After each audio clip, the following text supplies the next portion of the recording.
What's up, guys? We're playing some rapid chess on chess.com. 23-23. I'm going to jump into some games. And quick announcement, Breaking 1500, my brand new course, is open. It's been open. It started on Monday. It's open until Friday. And we'll talk more about that in a little while. But first, I'm going to get right into this game. So, Sicilian. All right, let's play knight f3. And hopefully we can play bishop to b5. Ooh, this is not really a move I'm familiar with. I mean, obviously, we could just defend the pawn. That's one way to do it. We could push forward and chase the knight away. I think I'm just going to defend because this is more likely to transpose to positions that I'm familiar with. So we'll just go with that. D5. Yeah, I don't really know what's happening here. Not super familiar with the opening. I'm thinking we could throw in a check. If they block on D7, then they block the queen, and we can win a pawn, potentially. Bishop D7 is a little tricky there. Or we take it right away, and then we go with the check. Bishop D7 again. Or now we push forward. Yeah, I don't really know what's happening, but I think just taking is probably a safe move there. Knight to D5. Okay, do we go check now? Bishop D7. Yeah, I think I want to just do that and castle right away. That's what I'm thinking. The other option is bishop C4, which is not a terrible idea either. Actually, bishop C4 is kind of a nice diagonal. Yeah, maybe we should do that instead. Knight B6, probably I would sack and go on the offensive. Let's try it. Let's try bishop C4. And I am going to take back this way with the pawn, with the B pawn, to avoid the queen trade. I don't want to allow the queen trade, so I will take this way. But I'm pretty happy with my bishop. Okay, so they do stop the bishop, but it comes at a cost of blocking this guy. So pretty happy with that. I think let's go ahead and castle. What's going on, guys? Name in. What's up? J1. Hey, Larly. Magic Man G. Pirate. Vexer. Hey, good to see you guys. Hey, Connor. What's going on? Good to see you guys. Hey, Andrew. What's up? All right, so bishop D6. Okay, so attacking here. Of course, that's defended. No problems. We could play rook E1, get the rook to the open file. We could also strike with D4, which lets out the bishop, gains space in the center. I like that. I like that. Let's just go ahead with that.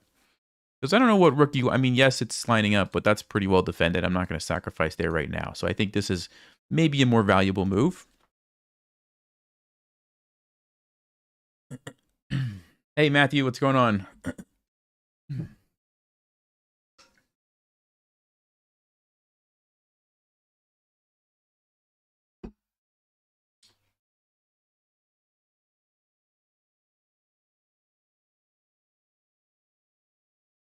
Andrew's really loving Breaking 1500. Hey, thank you. Appreciate that. Yeah, we've been getting a lot of really good feedback inside the course. I'll show you guys what it looks like inside probably after this game.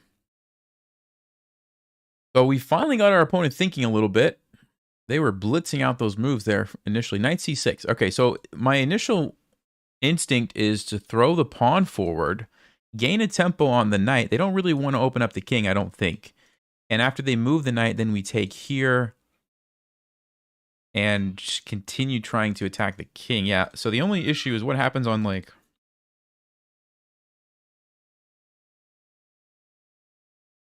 I think I'm fully prepared to sack that piece. Yeah, let's do it. Let's do it. Because if I can get the attack going, my king's nice and safe over here. I think we're going to have some really nice chances to checkmate the king. So, now I could also go here first. And on bishop d7, then take.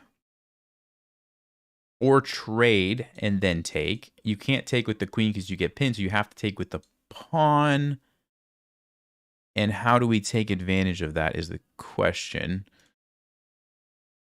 Let's start with the obvious one. If we just sack it right away, what happens? Because here's the thing, they don't have to take.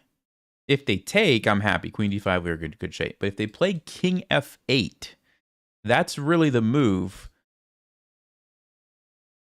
Because at that point, I have two pawns for the bishop, but I don't have a clear way to attack the king.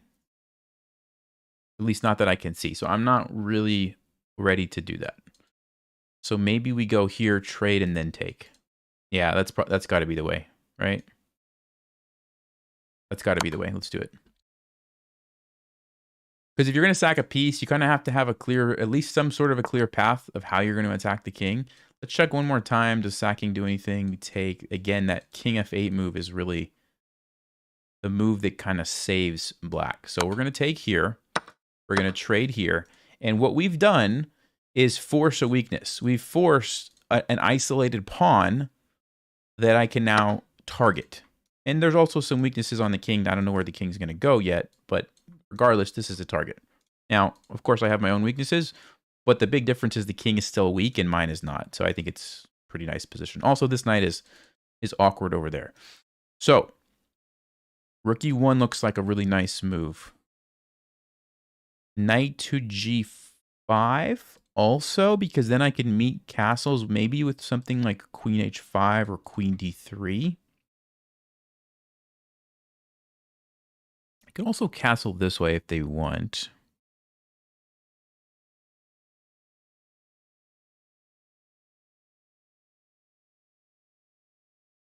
Yeah, do I want to just start with knight g5 first, or do I want to get the rook there? Maybe I should get the pieces in place first. Let's go with rook e1 first. Just because I kind of want to see where the king's going to be before I commit to a move like knight g5. Because if they do castle this way, I don't really know if I want my knight on g5, right? I might want to do something else. So let's see what this leads to.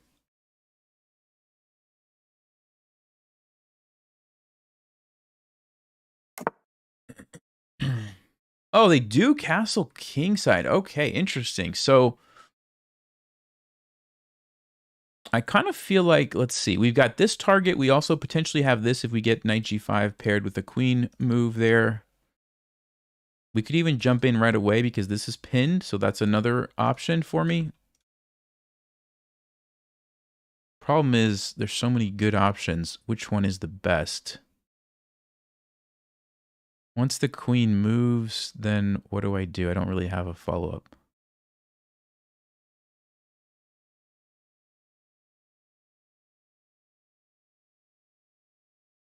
I'm going to go with this one because it just has a clear target right away. And I really like this idea of the queen threatening checkmate. I think that could be pretty powerful here. So let's do that. I mean, look how many options it gives my queen. Queen g4, queen h5, queen d3. Threatening here. Now, I have to be careful because I do open up black's pieces. But I think I'm okay at the moment. And this knight's pretty bad, but then again, so is my bishop. So we'll see.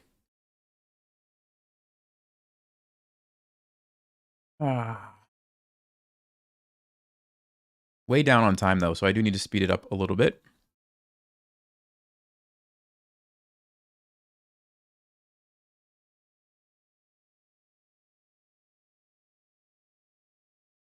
Charles, absolutely loving breaking 1500. Awesome.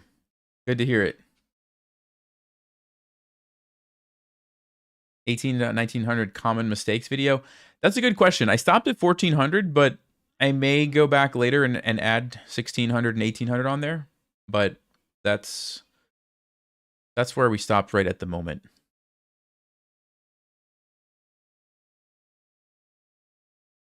Breaking 2000 course, we'll see. Maybe one day. I mean, we just finished this one, so probably going to take a little break here, and a lot of people are enjoying the 1500 one, but yeah, I mean, that's kind of the next step. Maybe down the road, that's a good plan. What is Breaking 1500? Breaking 1500 is my new course. If you're under 1500 and you're trying to improve, it's the best way to do it that I can think of. Just it's structured, it's organized, it starts at the beginning, opening phase, then works through the middle game, end game. It's different from YouTube because YouTube, the videos are kind of all over the place. The course, it's all organized. It's just easy to follow. It's definitely what I would recommend if you're serious about improving. You have a hard time getting past 1,000? Yep, that's okay. There's a lot of people in there that are under 1,000, and they're learning too. So, hey Joshua, what's going on? You've been getting ads for breaking 1500 on Instagram. Good marketing. Yep. We want everybody to know about it because it's only open until Friday. So,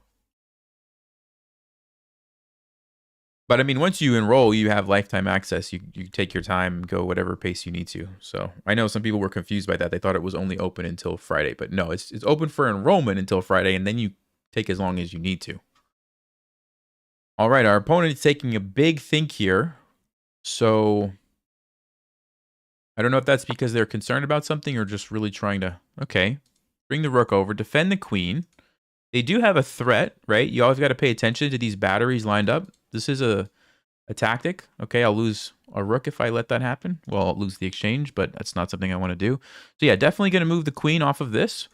So the question really is which square, I think. Even the fork falls into this, and I end up losing. Do I lose? Yeah, I don't think I want to do that. Looks too risky.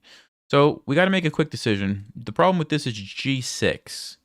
So maybe I go here, or I go there first and then back to g4 if I want to bait that move. Which I'm not totally sure if that helps black or not, because it allows the queen. Interesting situation. Yeah, I'm gonna go straight to g4. I could be missing an opportunity here to force this move. I'm just not sure if that helps black or not. Normally, you would say it's bad because they create weaknesses, but in this case, it does allow the queen to support. So that's what. Oh, e5. Wait a second. Wait a minute.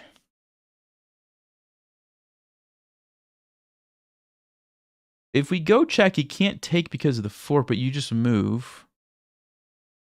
Check doesn't do anything. We could bring the bishop out. Alternatively, e4, queen e4 would threaten this. Followed by check here. Ooh, maybe that's the idea. Let's go. Yeah. We're going to go here.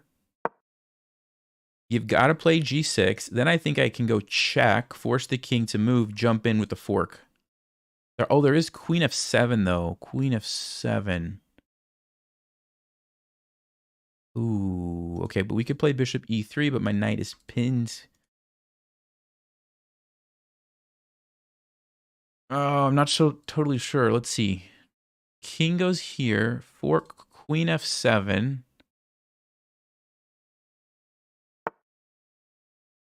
Oh, queen f5 right away. Yeah, that's another way. Same idea. It's actually the same idea.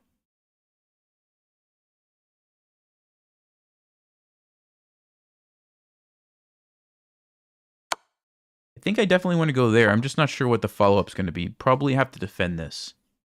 So bishop e3, I think.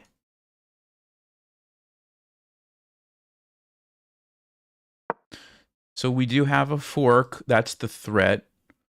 Just couldn't do it right now. Notice the bishop can't go here, so we're okay. But I have to watch out for this discovered attack. Actually, bishop e7. I'm just noticing that. Ooh, bishop e7. What happens on bishop e7? Am I in trouble?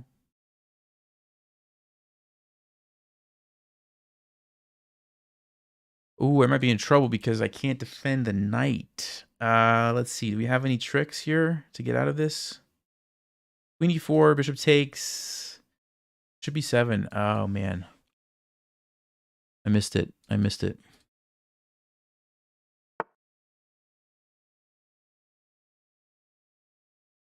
Not good. Oh, wait, hold up. There might be a trick. Maybe I have a trick up my sleeve. We trade and play g4. Maybe that will save me. Because I'm deflecting the rook. I'm deflecting the rook away from the defense. Yep. By the way, that's a tactic that we talk about in Breaking 1500 in the tactics module. Deflection. Now, he could do this and still get the 2 pieces for the rook, which is still a decent trade for black, but at least I'm in the game then. Otherwise, I'm just down a piece, which is no good. But this is, I think, at least we can play on here. He's probably going to take. Of course, I can't take because then he just moves the rook. So I'll have to take the rook. And it's not ideal for me, but the knight is out of play. So we'll see what we can do here. If we can get control of the d file, though, like let's just say, yeah, bishop here. I think we bring the rook over. We might be able to cause some problems for black. If we can invade with the rook, we can invade with the rook. What is it? 3-6, 3-6, but my pawns are awful. My pawns are really bad. This is not what you want your pawns to look like. Let's go. Let's invade. Here we go. Oh, man. So there goes the back rank mate threat.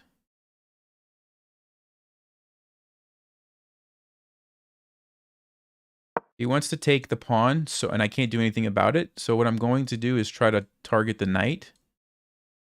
Because if the knight moves, then I start taking the pawns.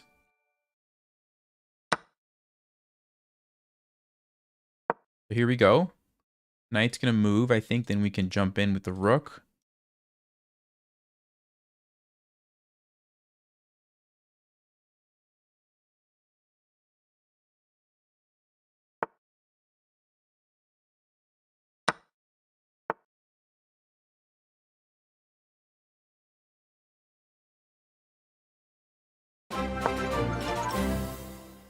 I'm going to try to just mess up these pawns here with a5. When you have really bad pawns, a lot of times the best thing to do is just throw them forward and at least mess up your opponent's pawns at the same time.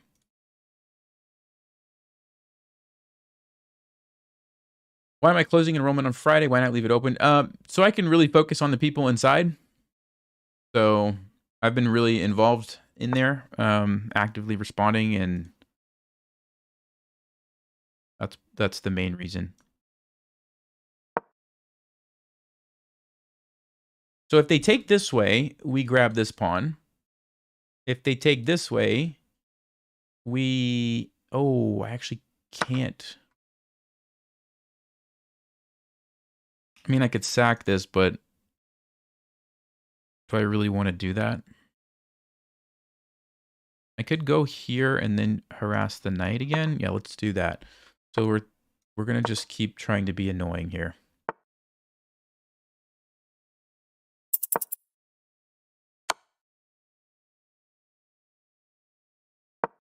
Oh, no! I didn't see that. That's checkmate. Oh, no. Oh, no. Now we're in a mating net here, folks. Yikes. I missed that one.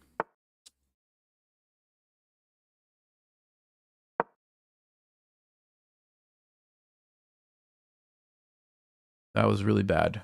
This is not what I wanted to happen.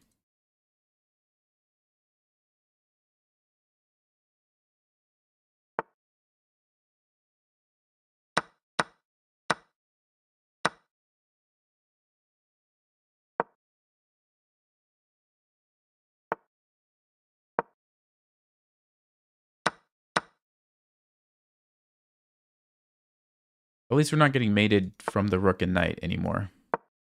Let's try not to get forked, though.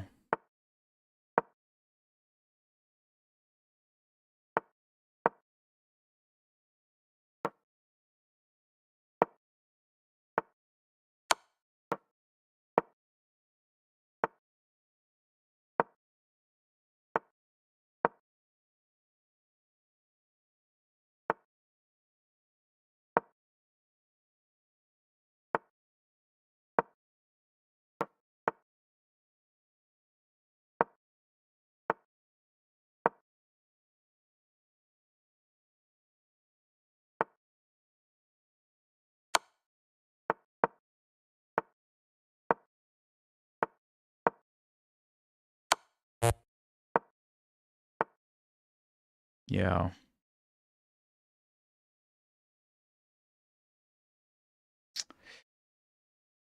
I don't have any more tricks here, guys.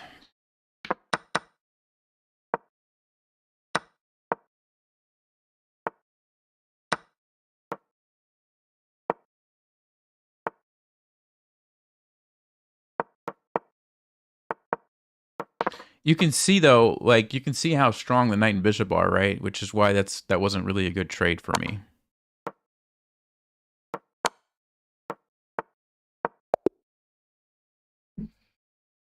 Ah.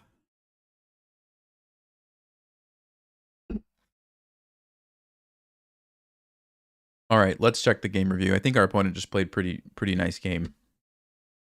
But let's see. Yeah, they did. They played pretty good. They had a brilliant move. And yeah, I mean, I didn't feel like I played bad that game, actually. I thought we had a pretty good position. Let's see. Right around here. What was the move? Bishop g5. Ooh, that wasn't on my radar. But no, this was pretty good. Yeah, so we did get into a nice position. Where did we go wrong is the question. Queen d3.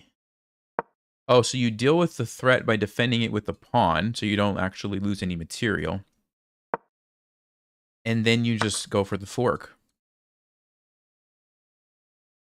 Oh, yeah, that makes perfect sense. So, okay, here's the thing, guys.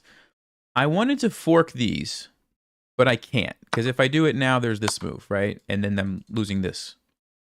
So what Stockfish is saying is just play queen d3, threaten checkmate, which black has to react to. And you also deal with the threat, because now if they do this, they just lose a piece, and all they're getting in return is a couple of pawns. I don't actually lose my rook, right? So they have to just go with this, and then I get the fork. And I'm winning some material. Although I guess, wait a second, rook here, though. It's a pin. Bishop f4, so it's not that simple. What is happening? Rook takes e6. Rook. Okay, it's never mind. Never mind. I thought we had to fork, but we didn't. The pin. So very complicated position. Very complicated position. And then I missed the let's see. Yeah, right here. I totally missed this bishop e7 move. So I needed to play knight f3. I had to retreat the knight. It became a liability for me. Yep. And they found it, and then we oh, that was the brilliant move. Okay. Yeah, this is just better for black. I did what I could, but basically the game was kind of over right here. All right, let me show you guys inside the course, Breaking 1500, real fast. So what I'm going to do is jump over here and go here. So this is what it looks like inside. You'll have Breaking 1500 is the course over here. What I'm showing you right now is the activity feed. So this is where I'm pretty active. We have a lot of people posting their experience with the course, asking really good questions, just kind of mentioning wins that they've had or, you know, stuff like that. And so, yeah, super great community already. This is what the course looks like. So come over here, and these are all the modules, which I've kind of showed in some other videos. So I don't want to re-show that right now, but this is it. Fantastic feedback. And so if you're interested, there's a link in the description, and you know what I'll do? I'll just pin it. I'll pin it in the chat as well. Let me do this. Here we go. And pin message. Okay. All right, cool. Any questions on this? Go ahead and ask those. I'm going to jump back into another game, but then I'll kind of flip back and forth and answer some more questions as we go through. But I'm going to keep playing some games. Okay, so let me go back to this view. Jump into the next game here.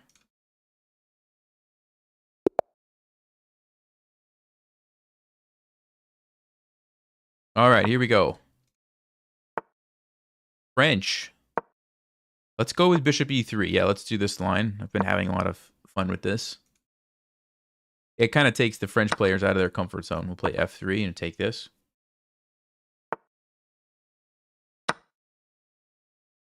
And then we have bishop d3.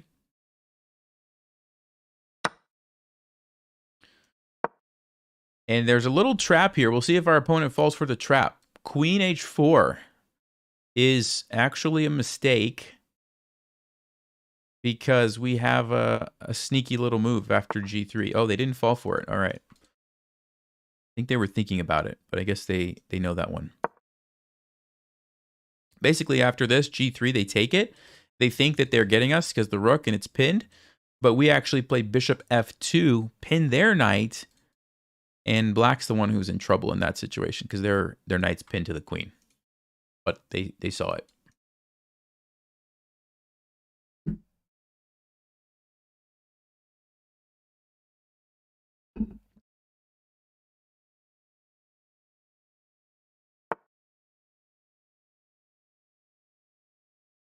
Okay, let's go ahead and castle.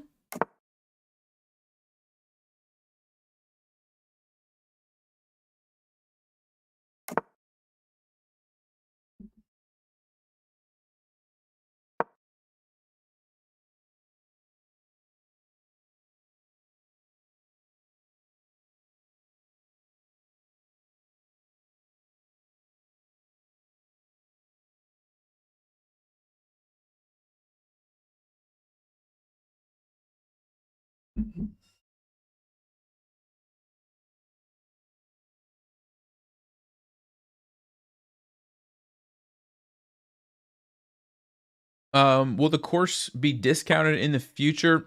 Probably not. This is probably going to be the lowest price that it's going to be at, is what I'm thinking, just because I want to make sure that, like, the people who are really my loyal supporters, like, get the best deal. So I don't believe so. Okay, what I'm thinking is the queen e1 to h4. This is a good way to activate the queen on the king side when you can't go along this diagonal, right? My knight's in the way. Even if I move the knight, this knight is sitting there. So you just move your queen over one square and you jump over to h4. Yeah, I think that's what we're going to do right now. I don't think I need to be concerned by that. Let's go queen h4. So we're starting to set up a checkmate threat, okay? If I can figure out how to get rid of the knight. So bishop g5 is on my radar. If they take, yeah. I usually like to put the bishop on g5, but I could just recapture here. The only issue is, does e5 cause me problems? Yeah, I don't know how I feel about e5, so I think I'll take with the knight. It opens up the rook, keeps the bishop there so I can go to g5, and on e5, now I can actually jump in with knight f5. So just trying to kind of be prepared for some of black's obvious threats.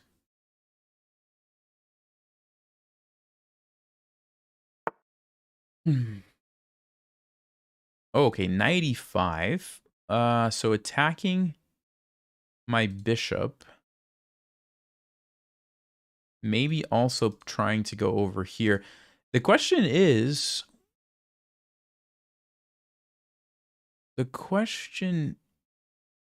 can I sack here? Then they take the bishop. No, I can't do that. Can I go bishop g5? Probably. If they take, I'm going to be coming in here with some big threats. I think bishop g5 is the move here.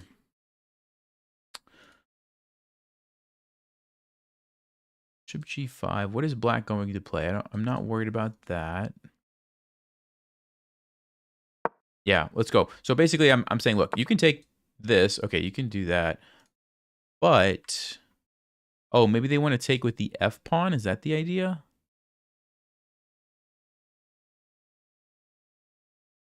Because if I take here and they take this way, I think they're in trouble. So they probably have to take with the f pawn. Then I have a nice target. Yeah, it's probably pretty good. Let's do that. Okay, yeah, so they do take with the f pawn. They add support here, but this is now a new target. So I think the move is rook.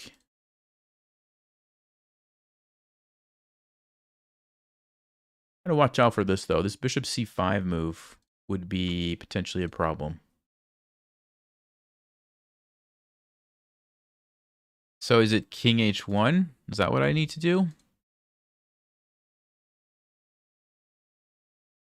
Yeah, a lot of times the easiest way to deal with these threats along the diagonal is just move the king over. So that's what we're going to do. We're just going to go king h1.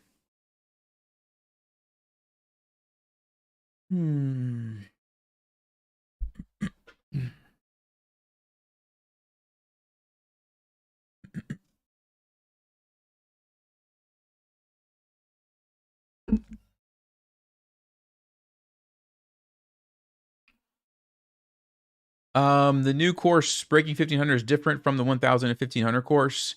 Correct. That's correct. Yeah, very different. It's much longer. There's a lot more content. It's also updated, so it's more recent. More thought was put into it. Not that the first course was bad, but I've just gotten a lot more information that I used to make this new one, and so I think it just turned out a lot better. So yes, but to answer the question, yes, it's a different course.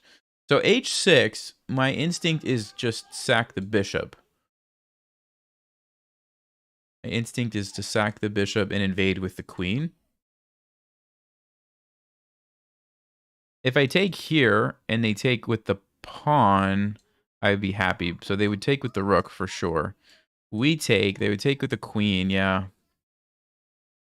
Don't have a way to take advantage of that. So either we sack or I have to retreat, right? I have to retreat.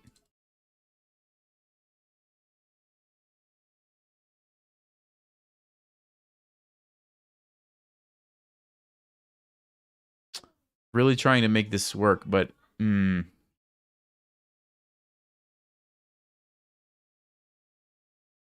yeah, what happens here? This is the major threat. I mean, it looks like I'm going to get a lot of, yeah, it looks like I'm going to get a lot of counterplay. So we'll do it. We'll do it.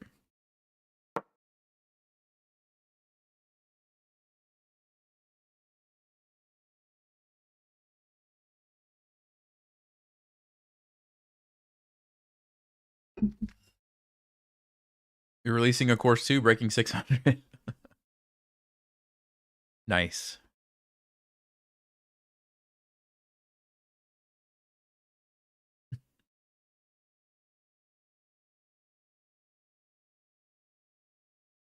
Yeah, absolutely, Andrew.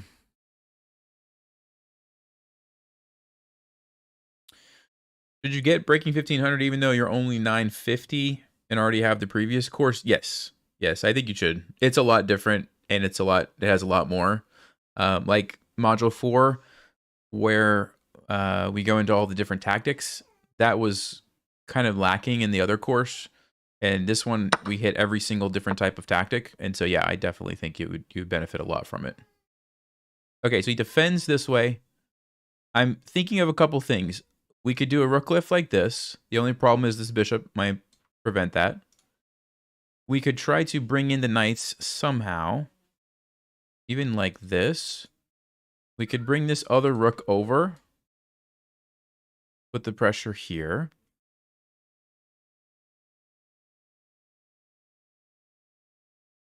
I don't think I want to go there because he just moves and then I don't have any follow-up. So yeah, I'm thinking rook over or rook f3. e5 though is the move here.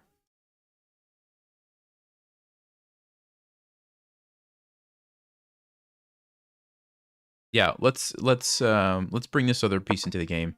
And I think what we'll do is just maybe go back here and try to loop around like this.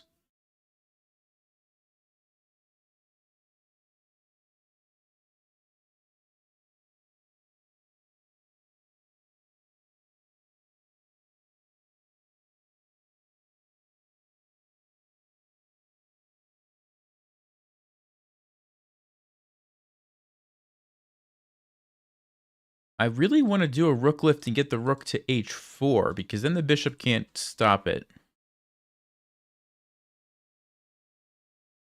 But, oh, you know what? Could I go, let's see.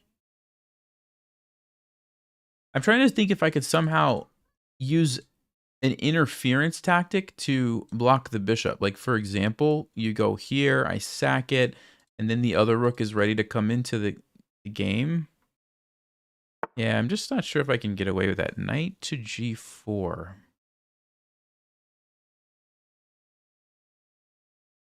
Okay, so you want to either take here or jump in.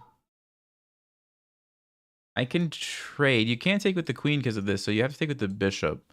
And then I just go back, I guess.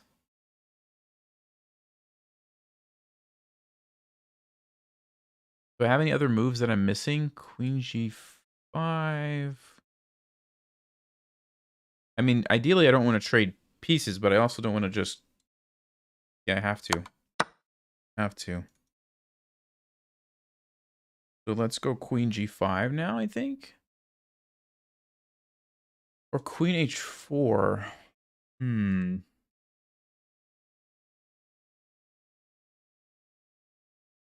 Which one? Which one? Which one? Go here.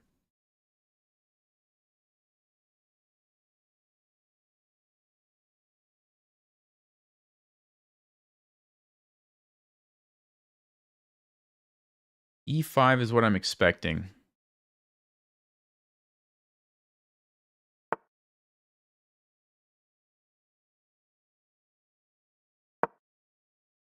I think we just have to retreat a little bit here. I just don't see any other options.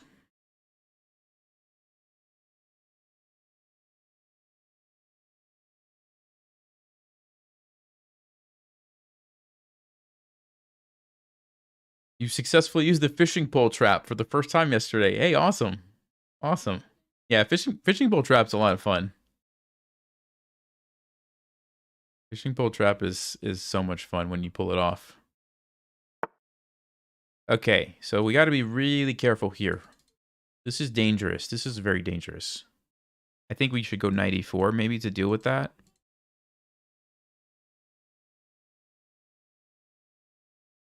Yeah, knight e4 looks pretty good, right? This is a dangerous threat. So I want to stop that, but I'm also, notice I'm also creating some other stuff. I'm defending, but I'm also doing some attacking, which is nice. I have to deal with the bishop. Have to watch out for this. If we chase the knight away, that's a nice little fork on the queen.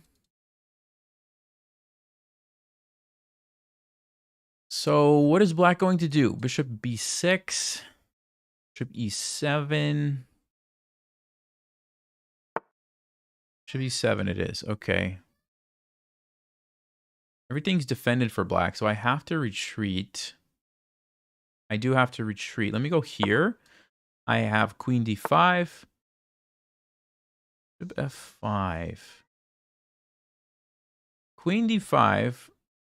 No, then there's queen f7. Knight g5. I'm going to have to go a little faster here. I'm going to lose on time. So I'm going to just start playing some moves on instinct here. But right now, the threat is not queen d5.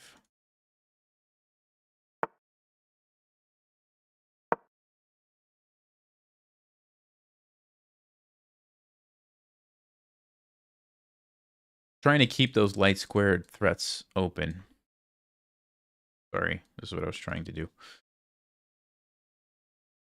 That's defended. This is not as big of a deal as it was before because there's no piece along the diagonal. This is covered. So this is the major threat.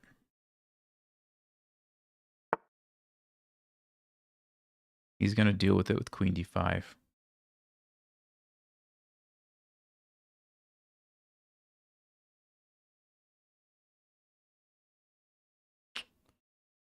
Yeah, it's a good move, I think. Man, what do I do?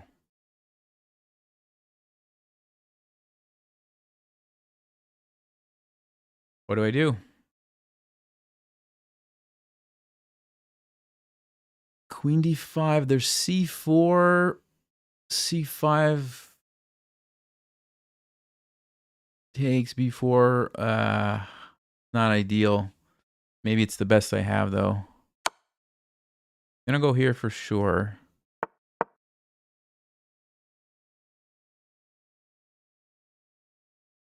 Well, there's also queen c5, though. I didn't see that. Uh-oh. Uh-oh. Let's see.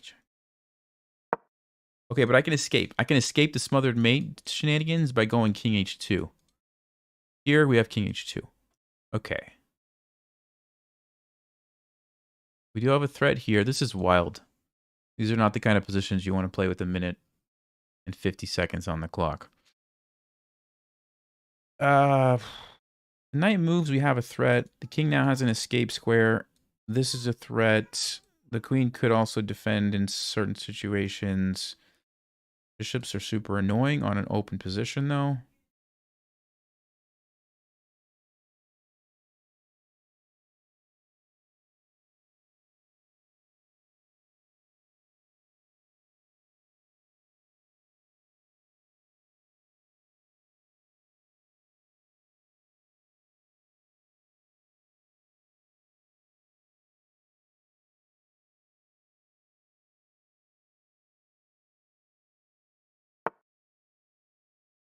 Whoa. How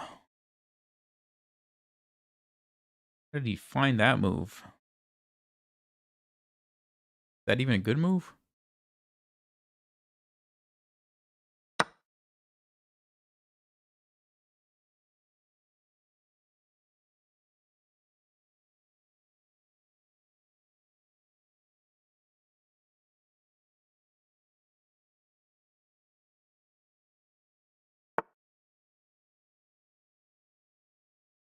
Okay.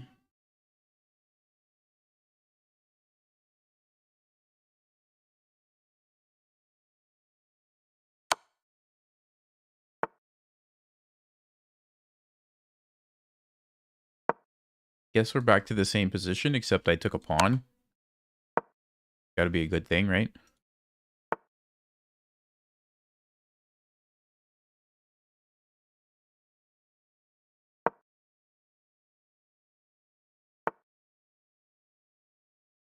Uh-oh. Uh-oh. Oh, my knight's hanging. Oh, no. Shoot.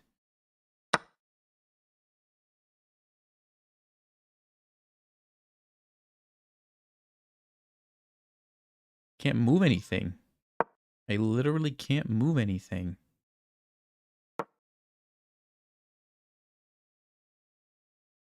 I think we're going to lose this game. I think we're going to lose this game.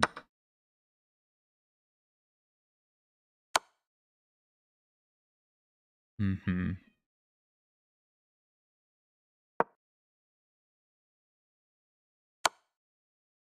Yeah. Somehow I'm down a rook and a piece. All I have are a few pawns here. Unbelievable. Not good enough.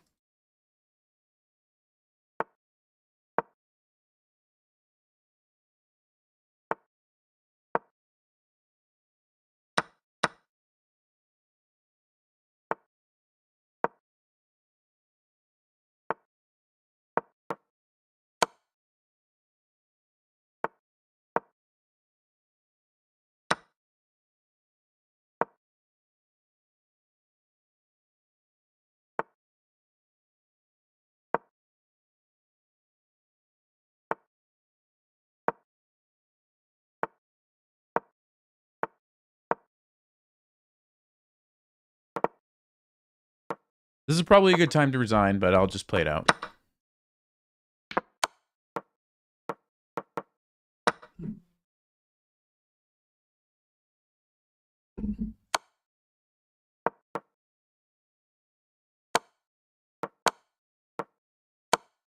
See if they know how to checkmate. All right, man. Not off to a good start tonight. Although, our opponents are playing some pretty good chess, so I have to give it to them. I'm not playing too bad. Oops, wrong button. This. Let's see if we ever had... We didn't really have much of an advantage at any point during that game, honestly. Probably would have been around here if I had a chance. Oh yeah, bishop g5 was the best move. Interesting. So sack the knight and then go for this. Ooh, okay, because you have the pin. I did think about that. I actually did think about that. And it's just a draw, according to Stockfish. You just take the draw. I thought that I was going to have time to do that later. I didn't see this idea. And that allowing this was... Yeah, let's see. Was that actually a good position for black? Yeah, it was. This is better for black. Wow. Okay. So, and even here, I'm just supposed to just allow all this trading. Okay. Yeah. I mean, I think our opponents are just playing good tonight. Queen h4 must be a weak plan. No, it's really not. I've had a lot of really good success with this. Just didn't work out this game, but no, it's actually very difficult to stop some of these threats. Our opponent I don't know. Strong player. What can I say? Oh, I've played them before. I've played this person before. And I won every time except this one. This was the first game that they won against me. One of those nights. Do the rest of the game? Yeah, we can look at the rest of the game real fast. What's happening? Here we go. So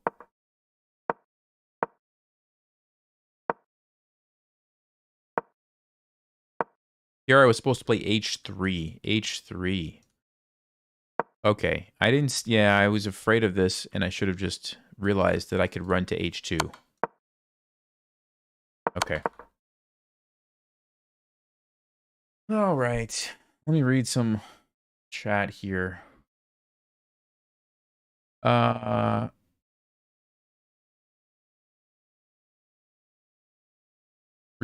Yeah, I need to refocus. Breaking 1500 course is amazing. It covers every part of the game. I've already gained 300 rating points in 2 days. Wow. Wow. Awesome, Connor. That's amazing. I hadn't even heard that one. That's fantastic. Great. Your birthday's in 10 days? Yeah, there you go. Good birthday gift. Awesome. Wow, that is a cool story. All right. Let me jump into a new game. Let's see if we can get back on track here, guys. Okay. Swimming nest with a stockfish symbol. All right. That's a little scary. Should I? I don't. You. All right. I'll do it. I'm gonna play an opening that was requested by someone, in the course. So I don't want to give away like too many details on why I'm playing this opening, but we'll give it a shot. We're gonna play the Owens defense here, guys. Okay, where you being Keto the bishop over here, and then knight to d2. Yeah, it's kind of annoying. So the idea was we wanted to go to b4, but our opponent knows what's going on, and they're going to stop us with c3. So this is a wasted move at this point. You only want to go there if the knight's on c3, right? Now, there's some crazy lines. There's some crazy lines where you play f5, you take here. The question that I have is this one of those situations? Oh, there's a line. I used to know it, and it's been a while since I've looked at it. I wonder if I can get away with it in this situation. Check. See, there you would go here. No, I don't think this is the moment. I'm not going to do it because I'm just going to develop the knight. I know there are situations where you can play f5, and it's really wild, and the queen comes in, and your king gets in trouble, but you end up getting a rook, but I didn't want to mess with that right now. So if the bishop can't go to b4, probably what I'll do is play c5 and just attack this way. And the bishop's just going to have to go to like e7 or somewhere, unfortunately. But the drawback for white is that their bishop is stuck. So they it comes at a cost for them, basically. And I think I will just go bishop e7.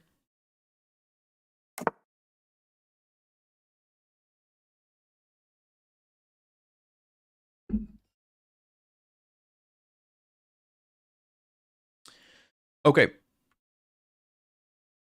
I think we can castle here. I could delay castling. No, let's go ahead and castle. I don't think we want to delay in this situation. So we have to watch out. There could be a threat here, right? E5, and then... So let's see about d5. Knight jumps in, takes. No, I lose a pawn in that situation, so that's not going to cut it. So maybe I have to play h6 here to not lose the h-pawn. You try not to move pawns in front of the castled king, but sometimes you have to deal with the threats, right? And I didn't really see a good way to deal with that. Let me go knight c6 just to develop this guy, and I want to clear the way for the rook and try to put pressure on the queen here. So something like this with the rook on c8 could be pretty annoying for the white queen.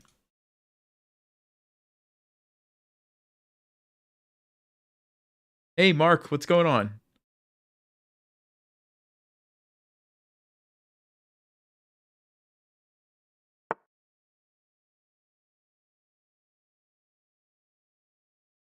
Okay, so here we go. Now the question is, do I want the rook there first or do I want to trade first?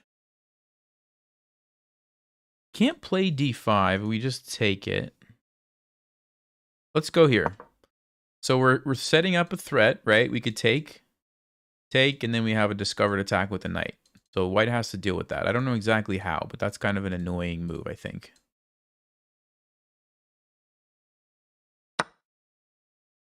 So they decide to take. Okay.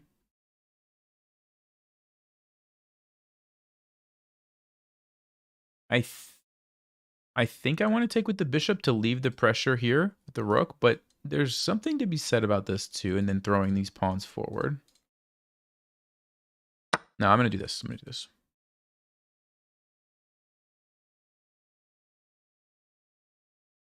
And then I think we strike with d5.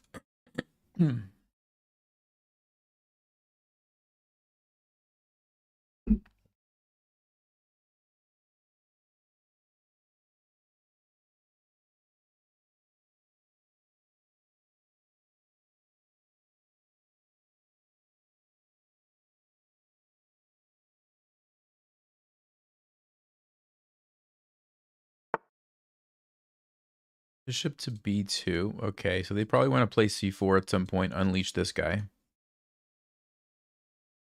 think I want to play d5. Now let's just take a quick look here.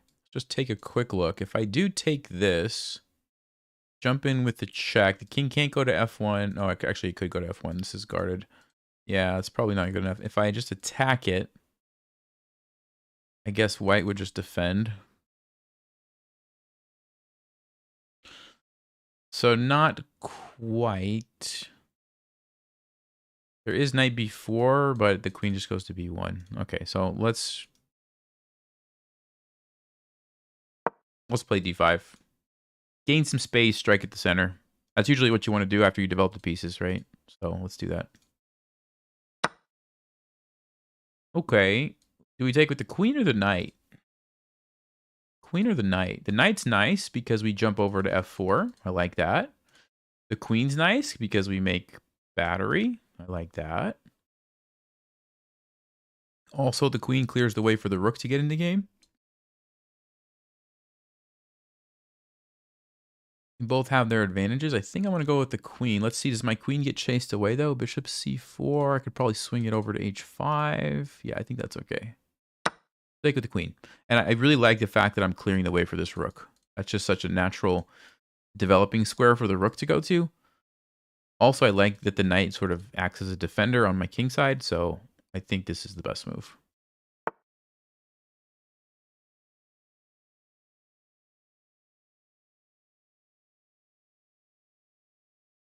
Okay, I think we have to deal with this threat. Otherwise, that's a big deal, right? So probably we need to take.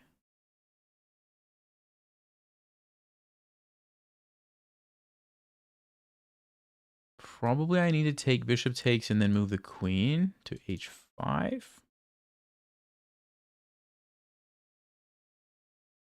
There, hold up. There is this move knight to b4, which... No, because he could trade, throw in a check, move the queen, or even take because of this. There's queen f2. Okay, it doesn't work. All right, it doesn't work. We got to take this. I think we have to take. Let's go queen h5 now.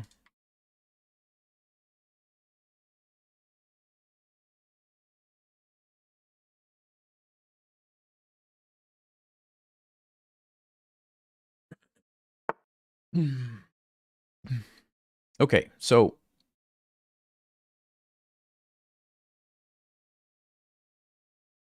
what should I do? I think we need to fight for the d file.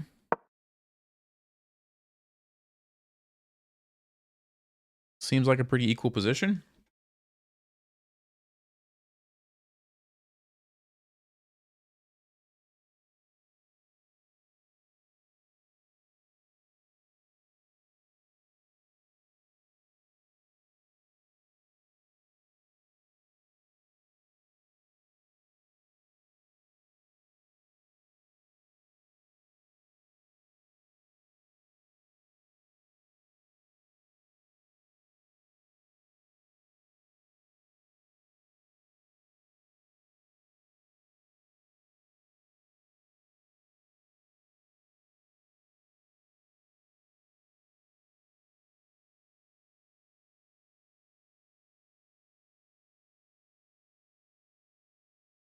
I have to watch my own course. When are the monthly live Q&As for the course? There's going to be one in August, one in September, and one in October. I think it's I think we said the first Tuesday or first Thursday. I can't remember now, but the dates are going to be in there. I think they're already in there, actually. You can see them in the course. Okay, he takes the knight. I'm really confused by that move. I'm like super confused. Because as far as I can tell, that just made my position so much better. Why would they do that? Like, what is happening here?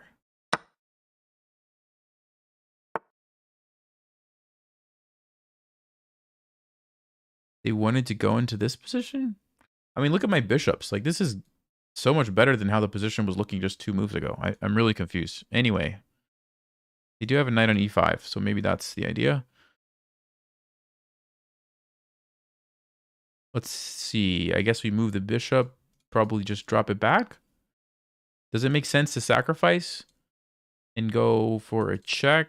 No, I don't think so. Yeah, let's just go back maybe 1 square. Really don't understand that. I mean, I felt like White's bishop was just really annoying, and they just took the knight. I don't get it. I don't get it.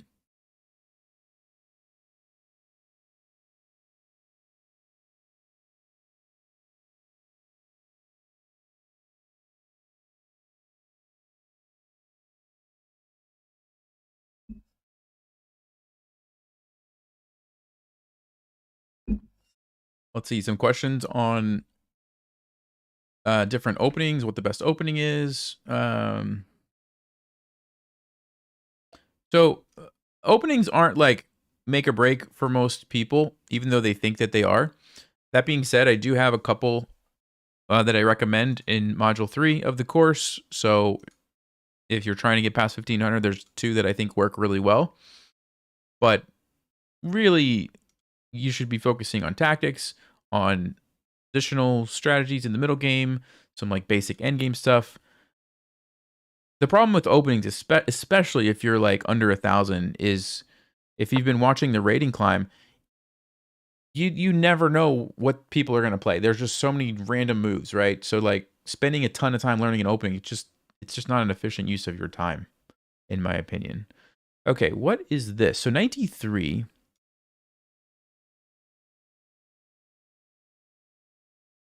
I mean, I feel like our opponent's just giving the game to us here. Queen g6. Checkmate. Obviously, you have to deal with that. And I'm going to take your knight. So knight f4 is not a possibility because it's pinned. I believe we just win the game, unless I'm crazy. Let's see. You push this to defend. We take the knight. Yeah, it's game over. Queen g6 just wins. I really don't know. I felt like our opponent was playing pretty well until that bishop takes c6 move. Just fell apart. We'll check it with Stockfish afterwards, but I'm fairly certain that was the critical mistake.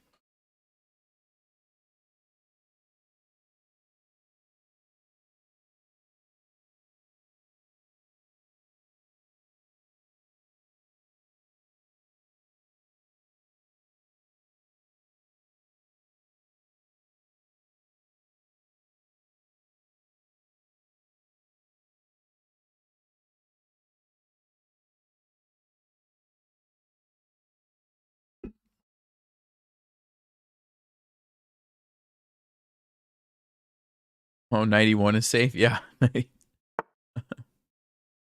All right, so they do stop checkmate, but we simply take the queen. So there's that. All right. Let's check. Let's see if that was true. Because I'm pretty sure that bishop takes c6 move was where it all fell apart. Okay, so not great accuracy by our opponent there.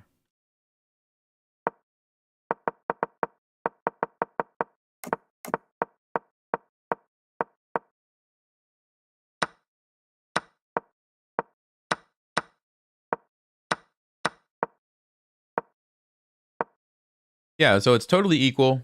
Small advantage for white in this position. Best move, according to Stockfish, is queen e2, or maybe just trading rooks, or b4. These are the three moves. Let's see. It goes from plus 0.2 to minus 0.6, let's say. So pretty significant mistake there. And then trading, now we're at minus 1.1. Because what, like, they just gave me the file by trading, right? They just gave it to me.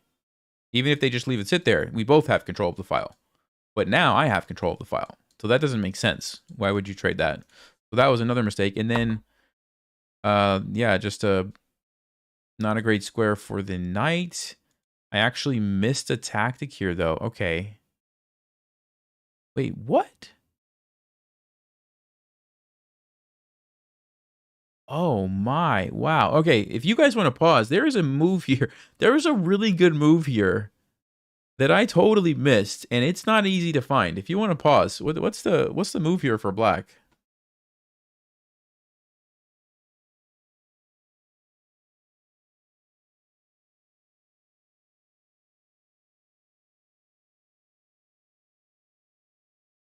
Somebody said it. Somebody said it.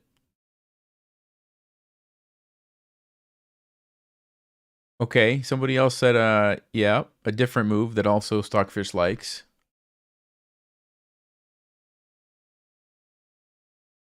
Yeah, okay, so most people are not seeing it.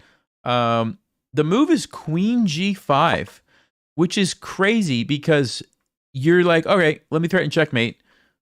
Except the knight is just going to take the bishop, which is threatening checkmate, right? So why would you do that? Well, because you're also threatening this move, rook d2, which is what I missed initially, which is very, very powerful, even worth sacrificing a piece for, because once you get the queen out of there, something like this, it's over. There's checkmate. There's forced checkmate here. Mate in 6. Wow. The other move, bishop takes g2. And the idea is, again, check. And when the king moves, guess what? Rook to d2 is so powerful that it's worth sacrificing. That is amazing. I didn't see that. I missed that one. And then, of course, yeah, our opponent just gave us that. So they had to play king h1, bishop c1, or knight c4. Game goes on, but still not great for them. Okay. All right, guys, I'll be right back. I'm going to run to the bathroom, and I'll jump into a new game. Okay, give me just 2 minutes.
All right, let's go. Let's go. Let's go.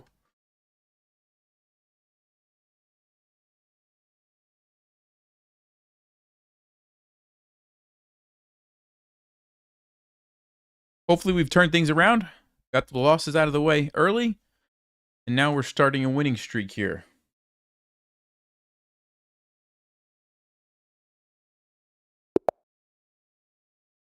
All right. Should we do the same opening again? Let's see. If it's e4, no, okay. It's e4. I'm going to stick with my Scandinavian for now. Against d4, I was going to try it again, but I like the Scandinavian a lot, so that's why I'm just going to go with it when I have the opportunity. All right, let's go here. Bishop g4, attack the queen. We're trying to, I mean, not really trying. If they play f3, we'll just go back and basically say, okay, we've taken away the best square from the knight. We've created weaknesses, and we're happy.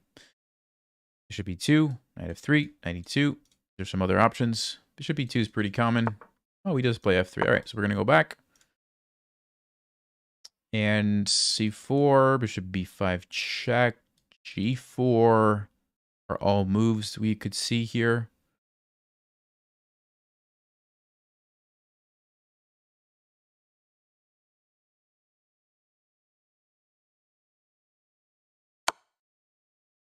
Okay, bishop b5 check. I think...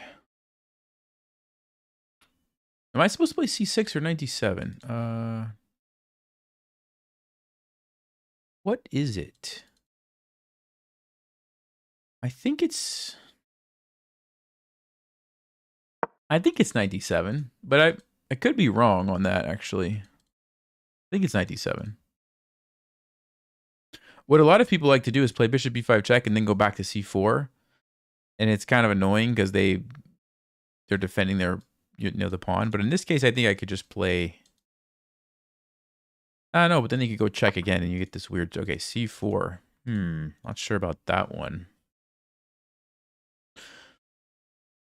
Okay, the normal plan is to play e6. And if they take you... Oh, I have to take back. Because my knight's here, yes. It's probably fine. I could also play a6. b5 takes... Jump in here. That's going to get pretty wild. Yeah, let's do that. I like the look of that. So there's some fancy stuff here you can do with b5. And basically it's like you're just giving up these pawns to undermine the center control, and you take the pawns in the center and it's a big mess, but at the end of the day, you've got a bunch of open files to work with and white's underdeveloped. So if he plays bishop a4, we might see that. Yeah, let's see. b5 takes. Yeah, I'm gonna do it. I'm gonna do it.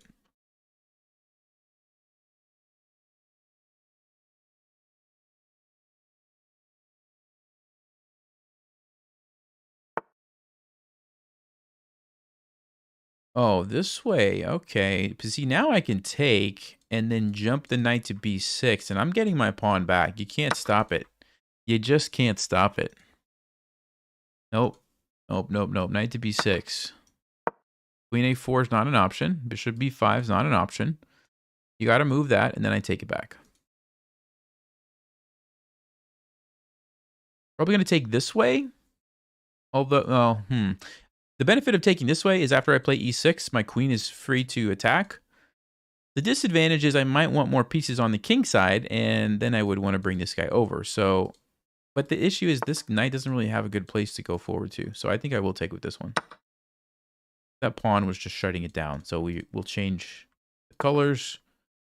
Okay, e6 is probably the move. Let's just think. There's also something to be said for knight to b4.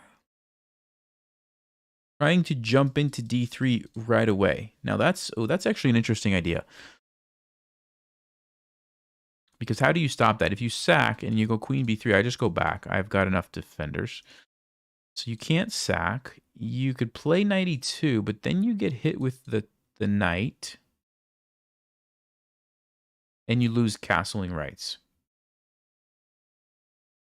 You could try to stop it with knight to e4.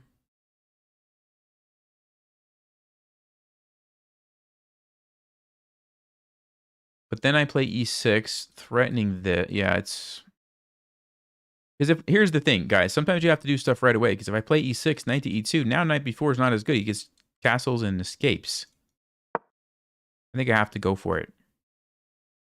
think I have to go for it while I can. This is the idea. Knight to d3.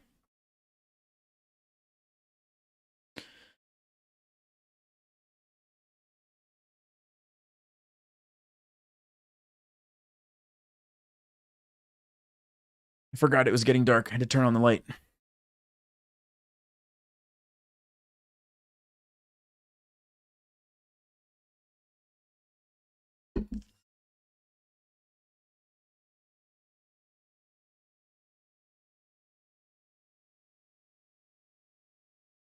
Don't move a piece 2 times in the opening. Yeah, that's a really good rule when you're starting out. But this opening is sort of all over the place, and it breaks all the rules here. Okay, so he does go for that. So we do have the option to force the king to f1. And I think I'm going to do it. Because now it's stuck there. Okay, you can't castle. I have to be careful because my knight is a target if the bishop gets chased away or something. But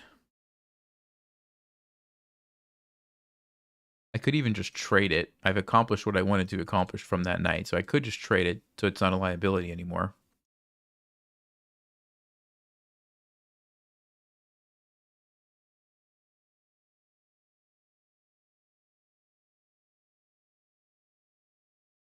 Yeah, I'm going to do it. Normally you don't want to trade this thing, but here I'm making an exception. What? Because I mean, I moved my knight 1, 2, 3, 4, 5 times for a bishop that didn't move. That's usually a bad deal. But now I'm like, well, the dark squares, sorry, are weakened.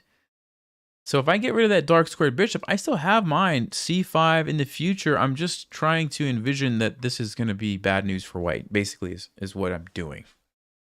Now, is that the right decision? Well, it remains to be seen. But also the fact was my knight was kind of a target, and I didn't like that.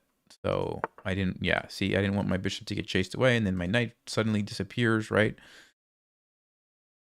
Now, that's a very risky move by our opponent.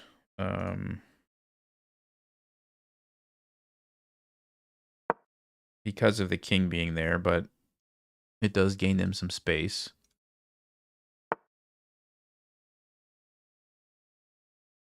H4, wow.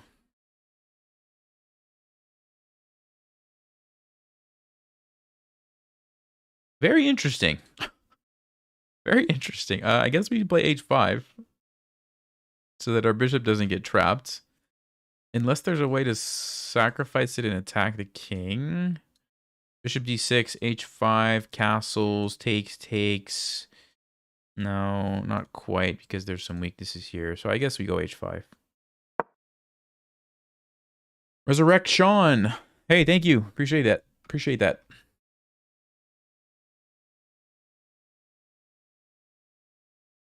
How many openings do you know in total? Oh, man. It depends on if you mean, like, openings that I really know, like I could play comfortably in a competitive game, or just openings that I sort of kind of know what they are. Okay.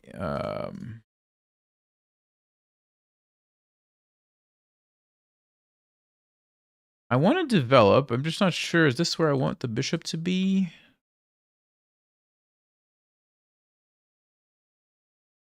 D6. I think D6 is where I want it to be.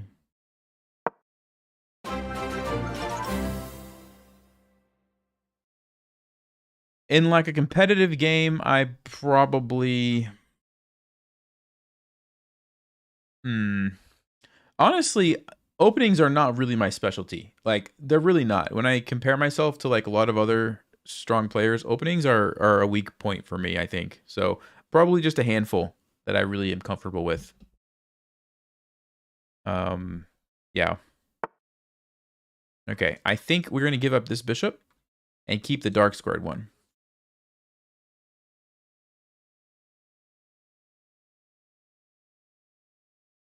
And try to play like f6 and just bust open the king. Although, hold on, then we have to... Hold up. Hold up.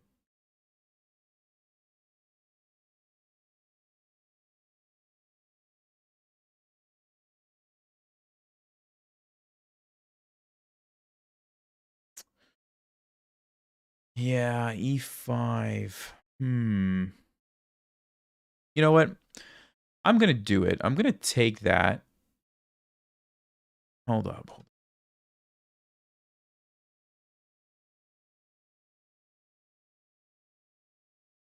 This is a very tricky position, and I don't know what to do. I could also just play 95. I could also just do that. Takes, takes, takes, takes.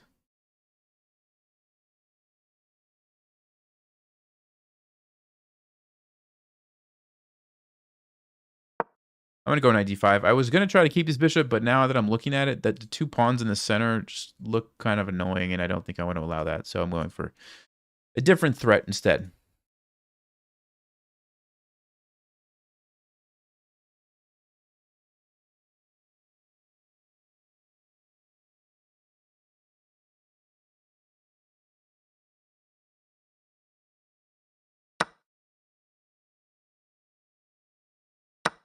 Great. We take that.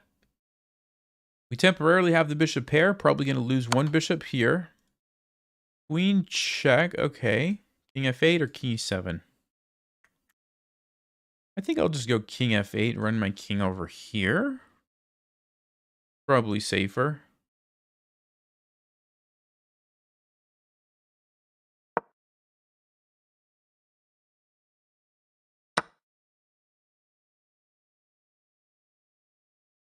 Well, he wants to go queen c6.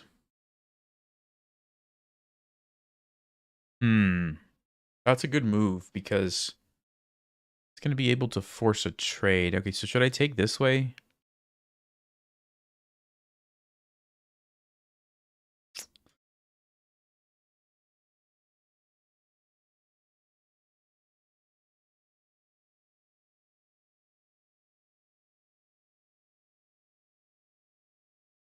Yeah, that's actually not a bad plan. Queen here.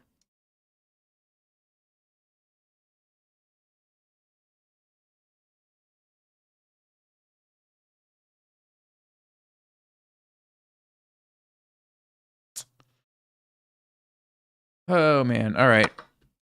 I didn't see that. It's a forcing a queen trade because the rook is hanging over here.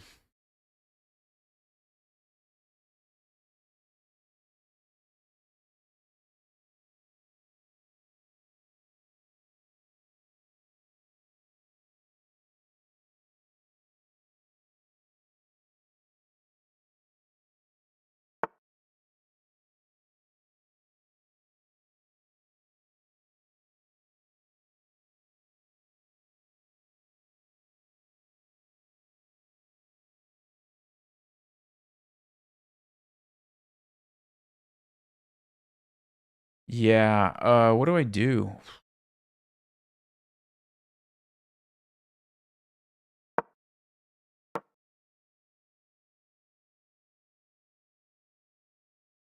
Well, this is not what you want to happen because the weak king means nothing now when the queens get traded. It means nothing. So this is not good. Now I'm basically try to hold on and not lose at this point.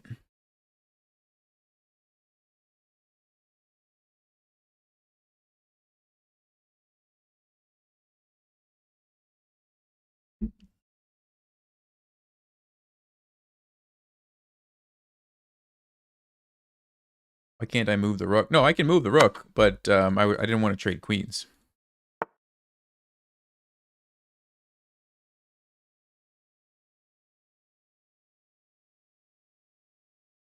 And I've also have the problem that my rook is stuck over here, which is another thing to worry about.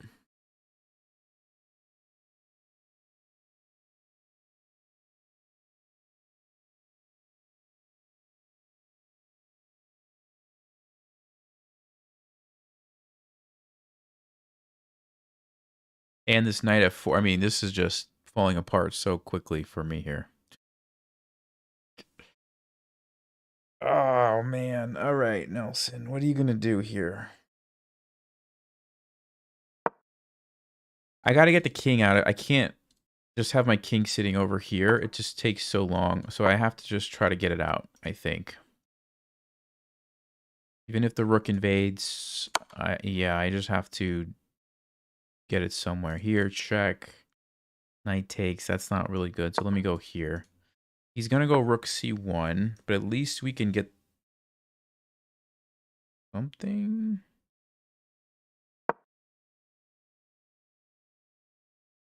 Knight's coming in. I'm going to try to trade one pair of rooks and then see if we can survive.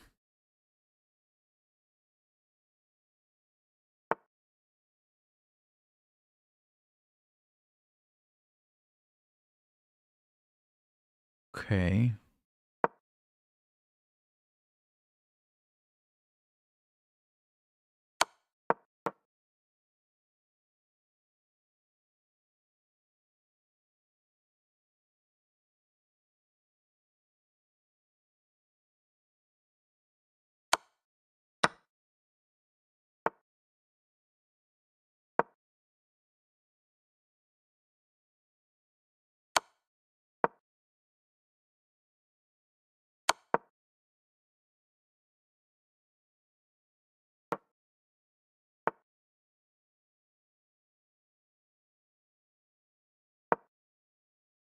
Let's see if we can sneak a pawn by here, guys. Let's see if we can sneak it. Sneak it by. If he misses this move, maybe there's a chance. A slim chance. He's going to take the bishop, though, I bet.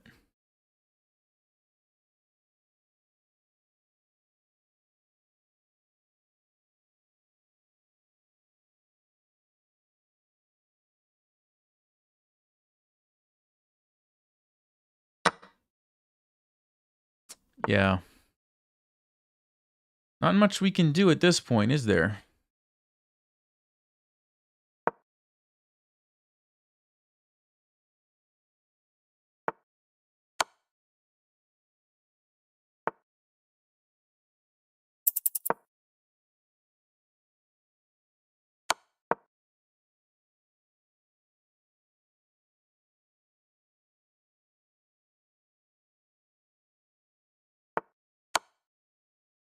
Basically, when you're losing this badly in a rook ending like this, you just try to be as annoying as you possibly can.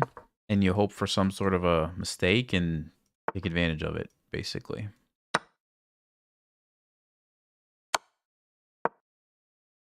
And move as fast as you can to put the pressure on them on the clock. That's the other thing.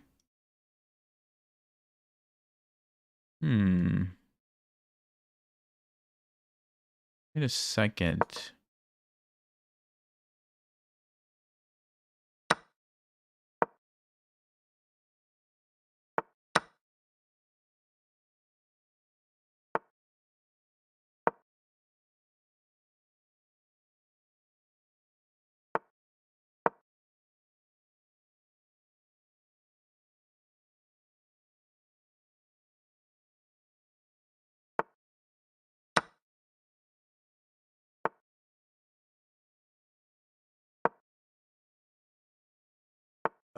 What is happening? What is happening? Guess we're still losing. I wanted to move there, actually. Yeah, I mouse slipped that one, guys. I mouse slipped it.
Yeah, okay.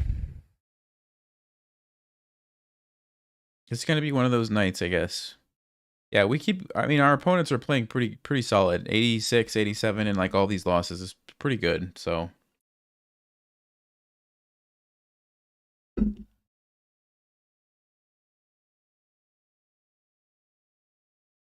Oh, is it? It's 12 days old? Seriously? I didn't actually catch it this time. I didn't actually catch it. No, it's 2023. It's not that. Is it? Hold up.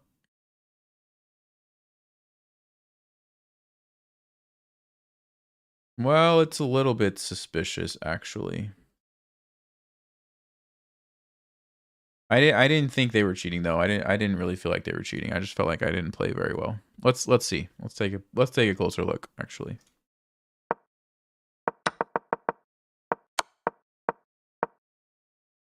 Oh, C4 is a book move. Okay, so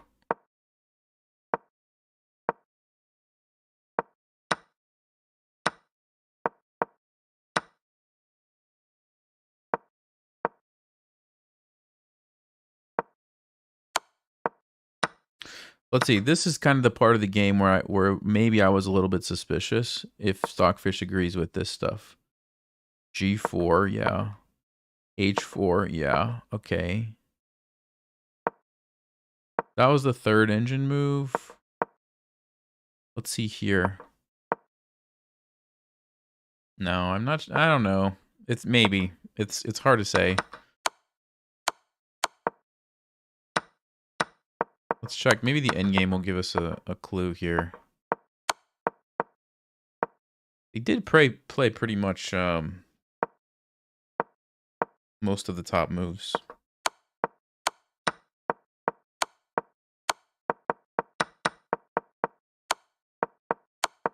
Let's see if I had a chance, because I think they messed up right here. I think they messed up. No. Never really had a chance. It was always winning for white. Okay. I'm not going to report. I'm not that confident. It was a little bit suspicious, so I will say that. All right. Oh, man. We're down below 2,300, guys.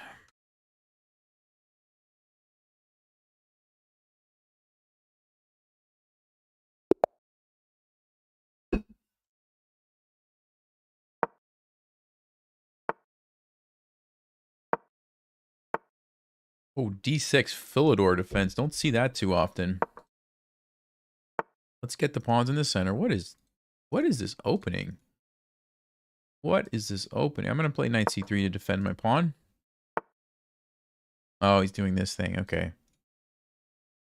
Let's just develop the bishop. Develop the bishop. Queen e2 is usually a good square for the queen. I think I will do that and maybe try to castle this way. Yes. Yes. Do we have to worry about b5 if we castle? Maybe. b5, b4. No, it's probably okay. Let's do it. Okay.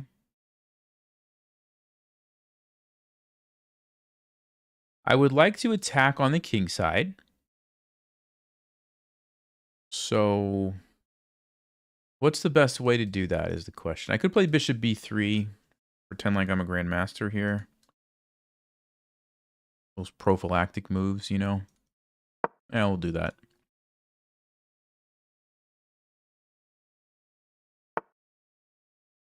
Okay, now I think we can launch the attack here, guys. I want to play g4. I could just play it right now, actually, g4, because this is pinned. So, should I do that? Basically, I'm going to trade the knight and then push the pawns forward. That's the idea. Trade and push the pawns forward. I could play h4 also.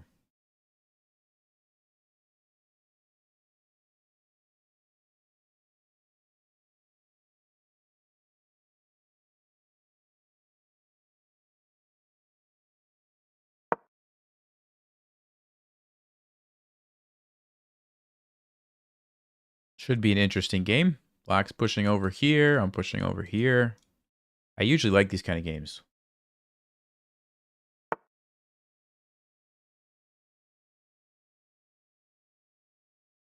Bishop b7. Wow, he's going to pause and just do that. Okay, that seems a bit weird. So what I'm going to do is actually... Oh, wait a second, wait a second. I could just take it, actually. If the knight takes, we play g5. They can't go here or here because of the... Well, here we have a sacrifice. Uh-huh. Let's do it. Let's do it. We got to clear the bishop out of the way so we can push the pawns. Okay, he takes with the bishop. Wasn't expecting that, but I'm still going to do the same thing. We're going to throw the pawns forward here. We're going to bust open the king. Now, do we want to trade this or not is the question. I don't think so. Let's go. Here we go. Here we go. G6 is coming. G6 is coming. Wants to block this maybe?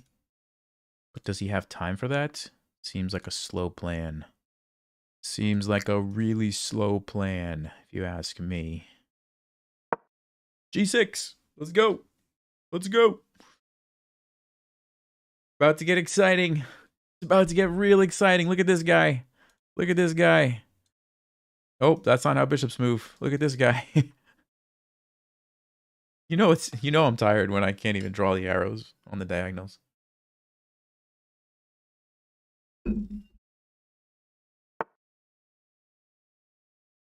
Okay, he wants to do this, but I don't even know if I care at this point. I'm just looking for checkmates. I feel like I should get the bishop out of here while I still can, so maybe we just take this.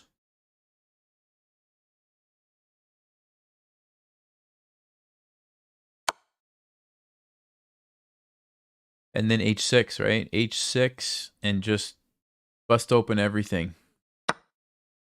Oh, he's gonna... What? Okay. Okay. Interesting decision there. I mean, I could just take this and then jump a knight into to d5. Alternatively, I could put a rook here. I could lock up the center, although I feel like just using the d file makes sense at this point. Yeah, I think we jumped the knight in. This is a nice outpost, right? Because there's no pawns. It can chase my knight away, so he has to trade, but then I can get it past pawn.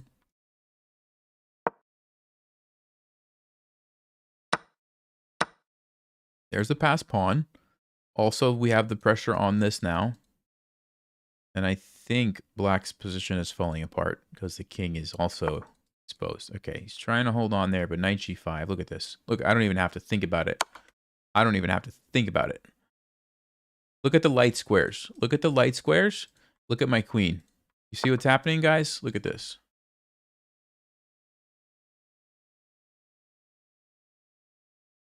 I mean, again, it's like, do I even need to think? I think I just play there. Because how do you stop that? You can't. G6, you can't. This is happening. Yeah.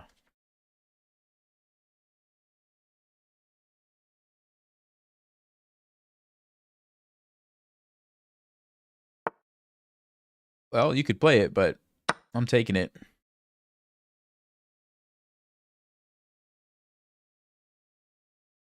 Look at this. Remember, one of the primary goals of a pawn storm is to trade off the pawns and open up the files for the rooks. Ooh, 0 mistakes, 0 blunders, 0 misses. All right, finally. Had a decent game. 87, all right. See, that's what my opponents were doing to me every single game that I lost. They're playing 87s. Like, it's pretty hard to beat that. Like, yeah, almost perfect games. Okay. Blackfish, did you have anything interesting to say? Yeah, it doesn't like my pawn storm. I kind of expected that. G6. D5. Big mistake. What was black supposed to do here? Let's see. What would Stockfish have done? H6? Yeah, trying to lock it up a little bit. Then I can still at least open up the G file, though. And then attack there. Yeah, it's good game. Good game, good game. Hey, as a reminder, Breaking 1500, it's open right now. Let me show you guys inside one more time. I know some of you have already seen this like 15 times, so I apologize. But for the new people who haven't seen it, I want to show them. Let me jump over here. This is what the inside of the course looks like. This is where you have all your lessons and your modules. 10 modules. Module 4 is like super important tactics. I mentioned it earlier, but let me just show you that. You can see, look at all these tactics lessons. Each one of these is like an in-depth lesson into this particular tactic. So super valuable, right? Like this could have been its own course, this module right here. So really, really excited for that. And then modules 5 and 7 are really about the middle game when there's not tactics. So like positional types of stuff. So that's module 5. 6 is also related to the middle game, but it's particularly, specifically, I should say, about blundering and not blundering, how to avoid blundering. Module 7, again, kind of hits the middle game, talking about how to evaluate positions and things like that. So, and then this was the activity tab that I mentioned earlier, where people are commenting and asking questions. And I'm pretty active in here. I haven't responded to some of these other ones because I've been streaming, but I'm pretty active in here responding to people's questions. And yeah, it's pretty good community already. So, all right, back to the chess. Any questions, I guess, on that while I jump into another game? If you have questions, go ahead. What's the course like? Video? Yes, it's video. It's a video course. You can go at your own pace.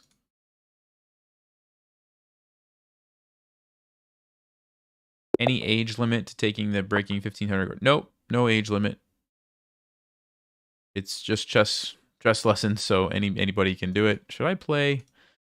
We'll give it another shot. Didn't go well last time, but we'll give it another shot here.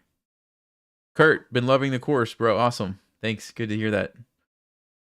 Will the course ever be opened again? Yes, but it'll be probably several months because, like I said, I really want to focus on people inside right now, and so I don't know how many months it'll be. But probably at some point, yes. Is it lifetime access? Yes. So once you have it, you have the videos for the life of the course.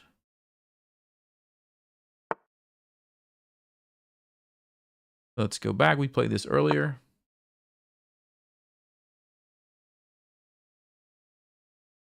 And if you want to see like all of the modules and the levels in there, you can I pinned the link. You can go check that out. It lists all of the lessons in there. C4. Yeah, this is where we play E6. This one I remember a little bit better, I think. Money back guarantee, is that real? Yes, absolutely. Yeah, absolutely. Trust me, I don't want you to pay for it if you don't think it's worth it. So it's absolutely.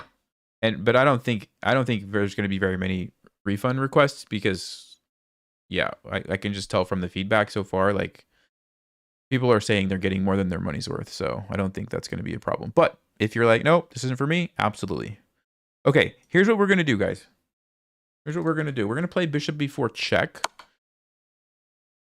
And then we're going to play knight c6. This is one of the funnest openings here because we're going to just let him take this because then we move our king out of the way. Boom. The rook comes over and we've got literally all of our pieces in the action.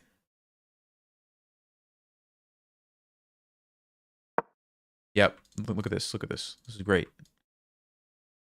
And even though our king's kind of exposed, white's not in a position to take advantage of it because they have all the pieces on the back rank.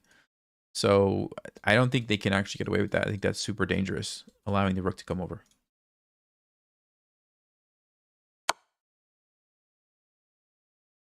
Oh, well, never mind. They're going to go for it. All right, here we go. Look at this. Oh, oh, look at this. Look at this. Let me see. Did I miss any questions here?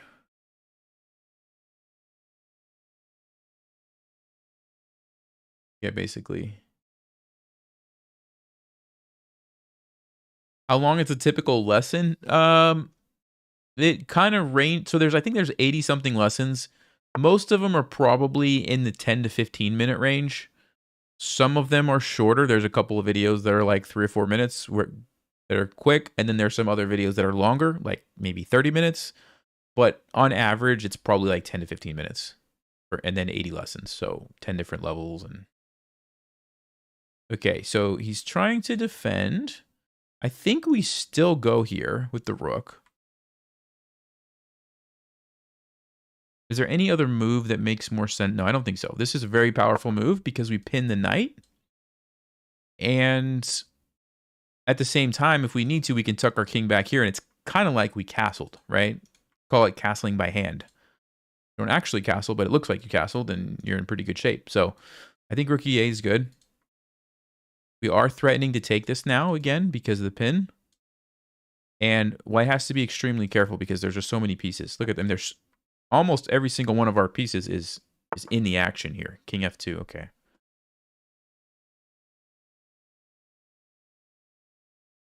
So first question I have is, can I take that?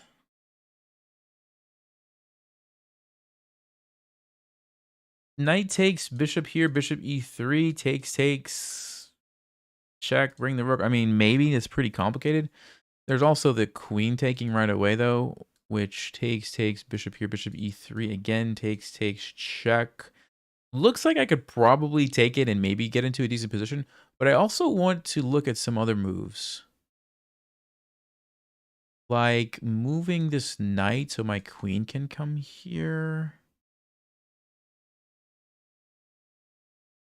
Check. There's g3, though.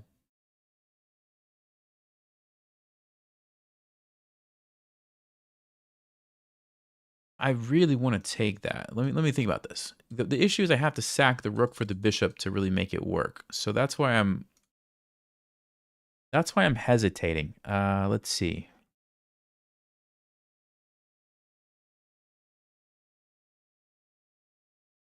So takes, bishop here, bishop e3, takes.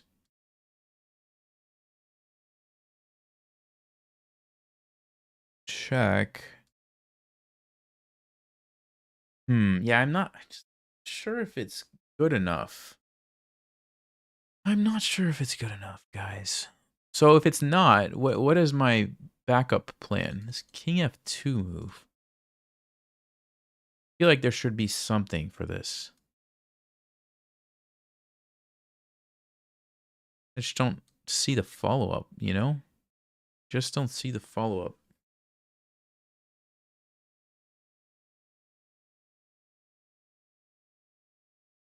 I can't play bishop c5 because this is defended. You know what, I could play queen e7. That's not a bad move. Queen e7, then you bring the other rook over. So maybe that's a decent plan. Trying to really build the pressure on the e file. Should I do that? Is that a good move? Let's see. Ooh, what about... Okay, hold up. Bear with me. Is this a move here?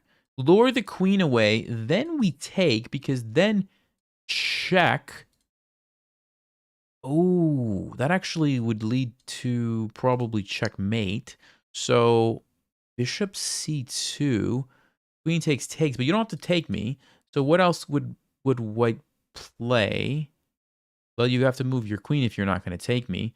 So you move the queen, I don't know. No, you can't go there. You go to d3 maybe. Your queen's on d3 now, but then I have bishop here. Man, this is so wild. Like,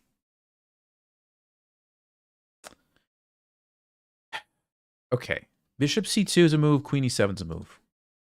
Queen e7 is obviously a safer option. But bishop c2, that is very tricky. There's a queen d2. Queen d2 is an ugly looking move, right? So you're probably going to take it. I take. Queen has to move. Bishop c5.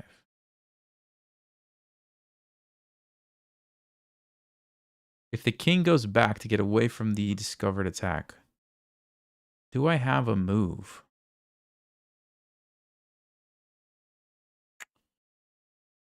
Oh man, guys, I guess I gotta do this. I'm gonna be mad if I look at the game afterwards and it says bishop c2 was the best move. I'm gonna be really mad if I miss that one.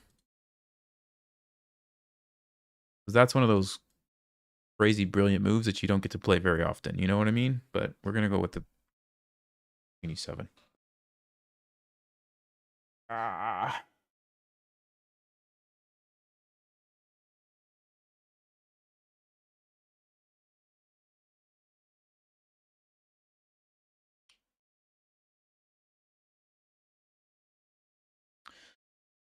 Question about when it closes on Friday, does that mean that coaching calls and stuff like that ends?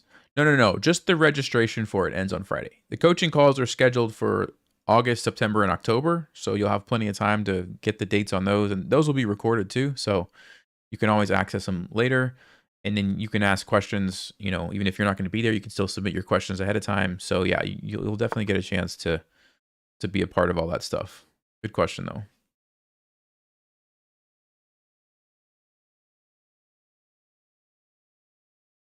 Bishop d2. Okay.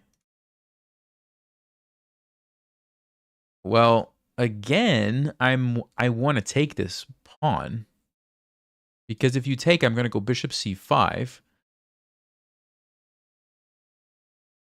and take it back. I think bishop c5. You move your bishop somewhere. No, that's terrible. You move your knight. That can't be good. You move your knight here. That can't be good. It can't be good. I got to do it. I got to do it. Sometimes you just play this stuff on instinct. You just play it. Oh man. The fact that you look 3 or 4 moves ahead is impressive. Is that by practice? Would that be taught in Breaking 1500? That's a good question. So, I teach a lot of the like evaluating a position in the course. So you're gonna learn like, okay, how to find the weaknesses, where are the strong points in your position, how to identify that. As far as like actually visualizing the pieces move, that kind of is mostly just practice. That's not really something that I can teach you per se. I can teach you like, hey, this is what you need to think about, this is what you need to focus on. But at the end of the day, you got to just practice visualizing the pieces and you'll get it eventually. So like module 4 in the course where we go through all the different tactics, that's going to help because you're going to get a lot of practice in that module. But at the end of the day, it's sort of something that you just practice, if that makes sense. So I can't really like teach you like how to, I mean, I do teach you how to analyze, but not the visualizing. That just sort of, yeah. Basically the answer is you have to practice. That's what I'm trying to say. So here we go. This is super dangerous for white. I can't believe that white's going to survive this at this point.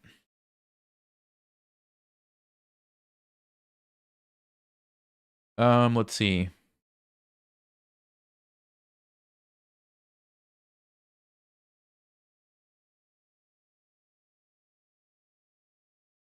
Somebody was asking about the coaching call. So yeah, the coaching calls basically people are submitting questions in the activity feed. You can also send an email with questions. So we're kind of collecting those. And then the coaching call is going to be kind of like what we're doing right now, live stream, except instead of me just playing games, I'm going to be answering questions. So whatever questions you're asking, I'm going to answer them and make sure everybody's clear. Okay, hold up. So if I just attack it, how is white going to deal with that? You can't go bishop e3. You can't go here because of check. Well, maybe you could go there, but I still have check. All right, I got to move a little faster. I think we just want to bring over more pieces, right? Bring in the troops. Bring in the troops. I mean, look at this. Look at this. This is amazing.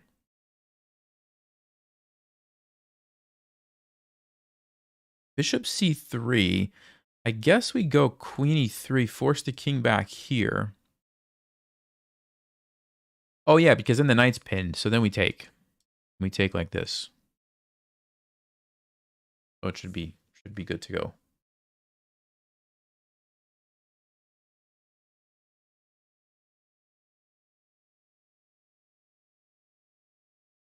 Mike just signed up. Hey, thanks, Mike. Welcome. I'll see you in there.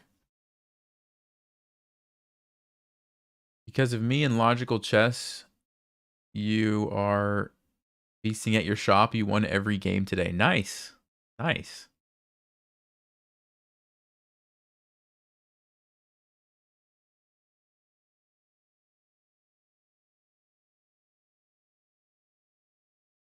Is there an app, Mike? Yeah. So the course, you can use it on, you can watch the videos on computer or from your phone. Actually, any device should be fine. G4. Wow. Wow. Oh. Okay. Well, man, there's so many moves that I want to play. I want to sack a knight or a bishop. I also want to just take this. I also want to take it this way and keep the bishop. I also want to move my bishop here. So you got to find the best one as fast as you can when you're low on time. So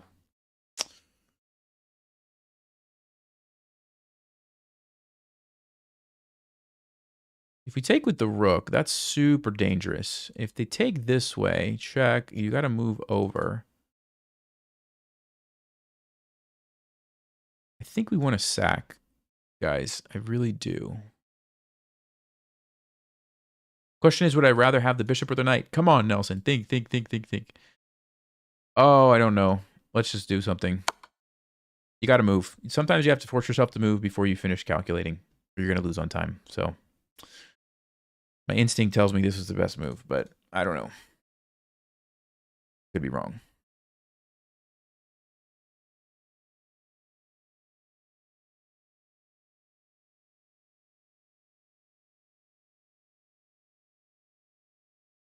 Really want to go here. The only problem might be knight to g3. So if they take this, I mean, knight g3 I could still take here, but no, then white's pieces are getting into the game. So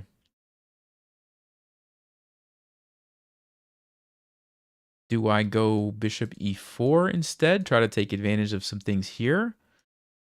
Do I just take here with the idea that if takes, we've now cleared the way for the diagonal pieces? Aha. That's probably the solution. Let's do it. So, yeah, basically this is really powerful. Sometimes normally you don't give up a rook. You would rather give up the bishop and keep the rook. But in this particular position, the bishop, look at this bishop. This is what I want.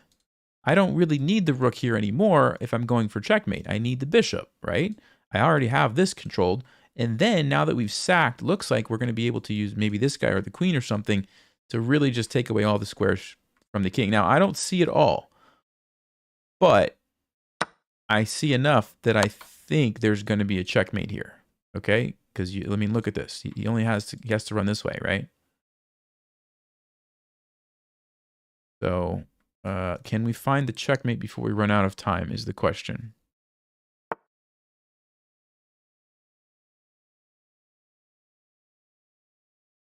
There's bishop f4 if I move the queen, so I have to watch out for that, actually. Although I have check here. Takes, queen goes to f3. Yeah, I don't know if that's good enough.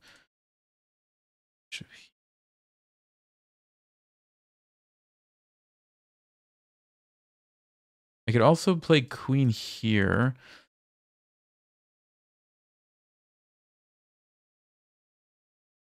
Oh, man. Come on, Nelson.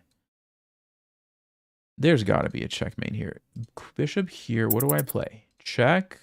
That's not really that good, is it? Takes, check, queen, f2. Maybe it is. Maybe it is.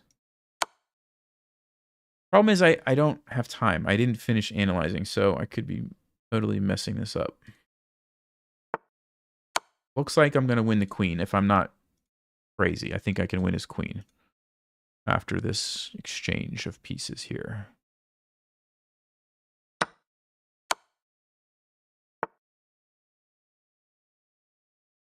I think this wins the queen because the king has to go. Oh, I can't.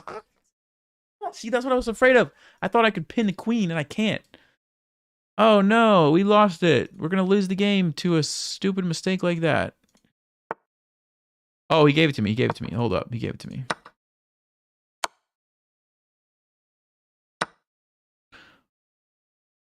Although, still not easy because there's a lot of white pieces. Oh, man. And I only have 30 seconds, which is another problem here.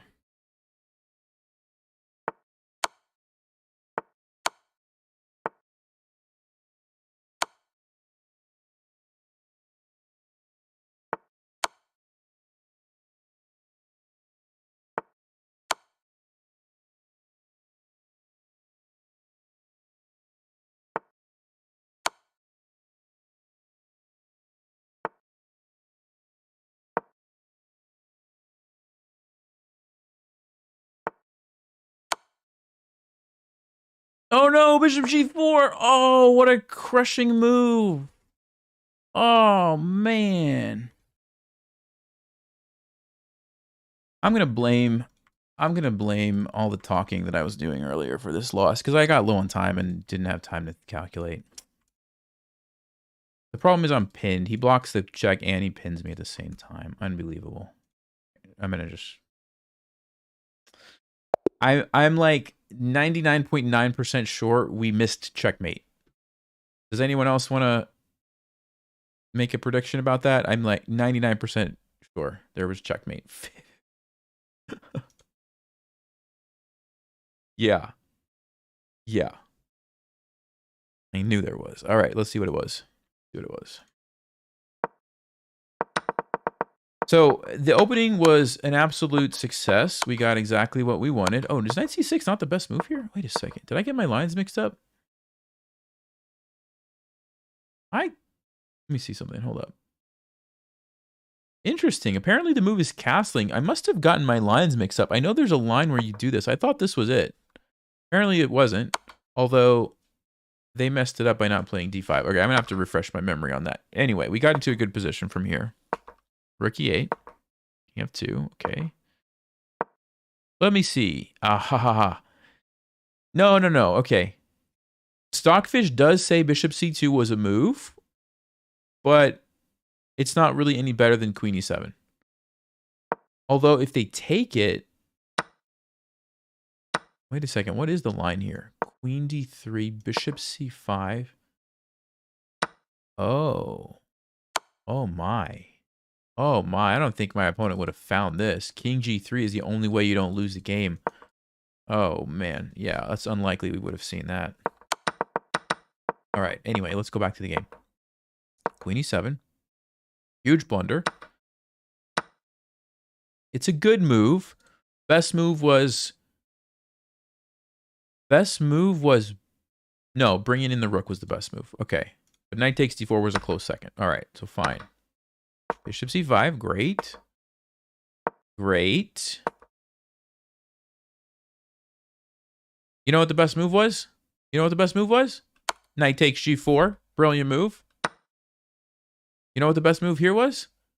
Rook takes d4 and it's checkmate. Yeah, it's checkmate in 8. So now I have to do the painful part of seeing where I missed checkmate. Oh, that was it right there. Ooh, right there. If anyone would like to pause. These are not the types of tactics that are covered in the course, by the way. This is much more high level. Mate in 8. Good luck. Mate in 8.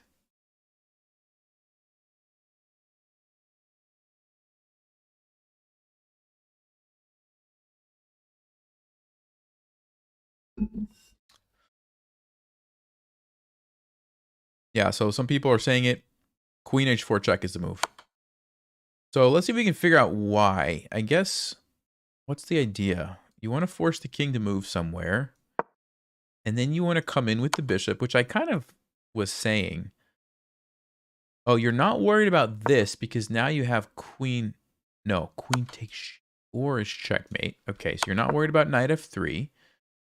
Which means if they go back, there's checkmate. Okay, that's one thing. They have to block with the queen. And then eventually you still get checkmate after that later. Okay.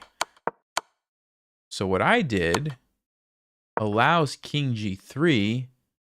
And as soon as I no longer have queen h4, I'm just out of moves, essentially. And I did play the best thing. I played like the best moves except for that one miss, essentially. Yep. And here I messed up. Because I thought after king g2 I had bishop e4. So they could have just won the game right here with king g2. But they allowed me to pin him. Now I'm back in the driver's seat. Ooh, I should have not taken and gone queen d... Yeah, I wasn't going to see that. 40 seconds on the clock. All right, and then it's supposed to be a perpetual check if I don't mess it up somehow, but they figured out a way to get out of it. And oh, h5. Okay. Yep. So basically, it was all this position right here. Right here, queen h4 was what I missed.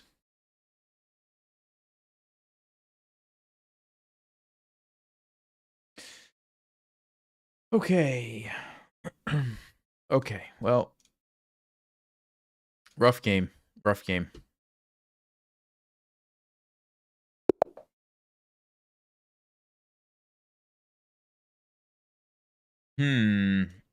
We'll play an opening. Well, I'll just play this opening. I won't say why I'm playing this one. I'll just play it. Some people will know. People will know what I'm doing here. Oh, G6. Okay. Play F4. Let's bring my knight out. Wants to trade, which I'm fine with. Let me play C3. Get my little zigzag pawn formation here. And let's play H3. I'm going to take with a queen here.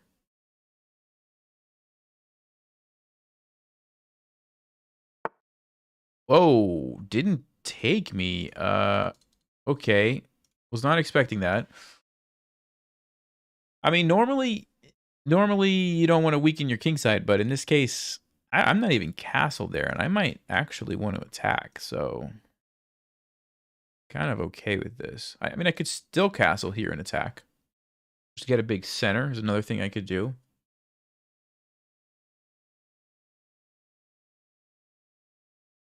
Yeah, I mean, I think getting a big center at this point looks pretty solid, so let's do that since black's going to let me do it. We could play e5 here. If black doesn't do it first, they don't, so e5's a move. I could even go with g4 and just launch that attack. Let's do that. I like that. Very aggressive way to play, but let's do it. Okay, c5 attacking d4.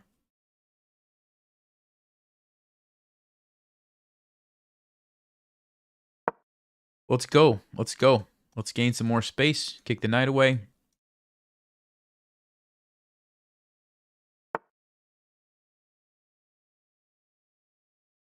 All right. I mean, I could keep going, but then there's knight to b4. So we could play a3 to try to take that away and keep chasing the knight away. But I think I want to go for the king here. So maybe it's this move. There is a pawn, but that's not really a free pawn for a couple of reasons. Number one, this is going to happen, and then this is a weak square. Also, this is going to get captured very easily. All right, so I really don't want to do that. So, I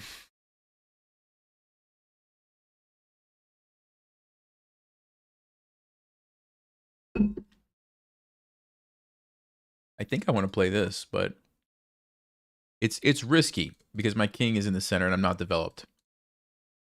It's very risky, but this is going to be pretty powerful if we can pull this off here. Let's think about this. Knight to b4. Do I care so much? No, I don't think so. I mean, kind of annoying, but no, I'm going to go h4. We're going to force the issue here.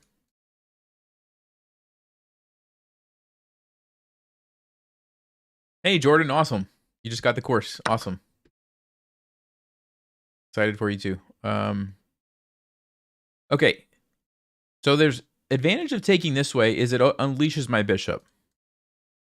Advantage of taking this way, I think, is it relieves the tension here, which sort of keeps things a little bit closed off, and I don't have to worry about this knight jumping to b4. Not that that's a huge issue. Which one is better? I guess another advantage here is if I need another pawn to throw forward, I have it. Probably not going to need that. So I think I really want to unleash this bishop. I feel like that bishop could be valuable. Yeah, let's do it. Let's do it this way. This is a tough decision because both of these have reasons for why I would want to do it. Yeah, so we have to take back here. This is what I was talking about, right? It allows black to kind of open things up, whereas if I took the other way, they couldn't do that. But I do like that my bishop is free here, so we'll see what happens.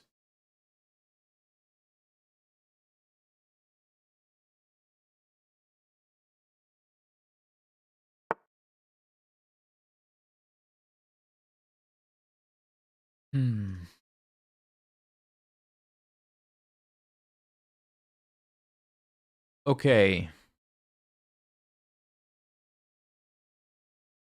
So, I mean, obviously we want to pay attention to our opponent's last move, identify the threats along this diagonal, but this is defended. That being said, the knight moves here. There's going to be some serious tension on these pieces, which I don't love. But if we go here knight before we take, check, we're already kind of busting through.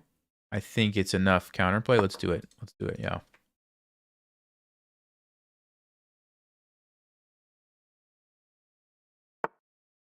Yep, that's what he's going for.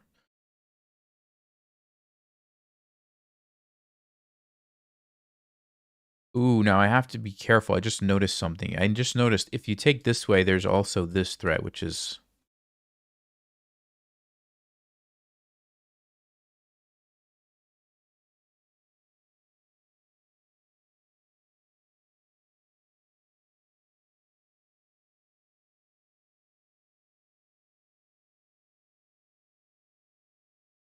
Oh, man. What do I do here?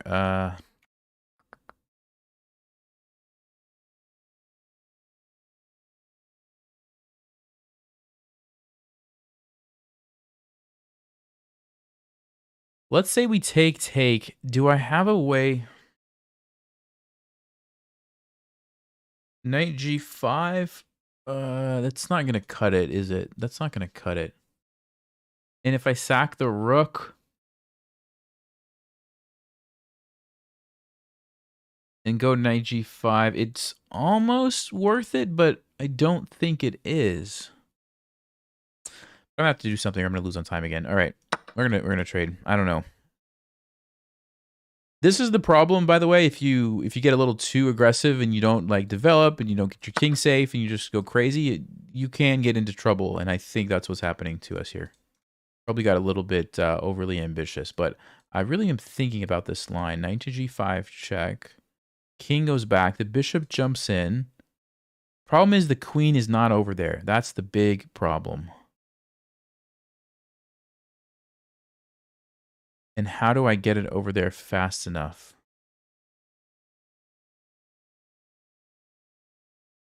And we can't go right away because of this.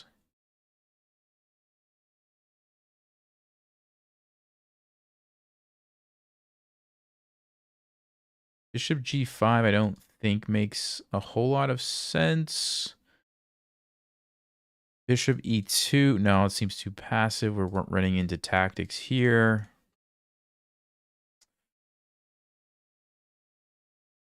Yeah. This is not looking good, guys. I'm gonna just do this. I messed this up. I got a little too ambitious. What happened here?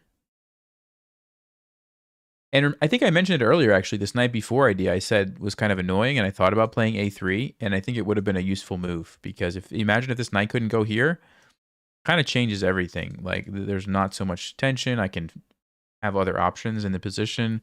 Like even if the knight went back here, I have one threat to deal with, so I could even just bring my knight here if I want and then just defend. But instead, I'm sort of in trouble. Oh, he takes that way.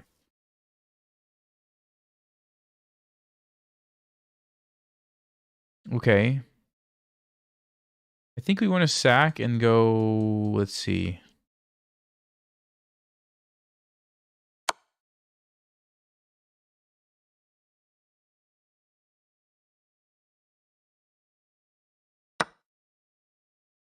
Hold up. Queen d2, there's queen h4. Yeah, and I'm done for. I can't allow that. Man.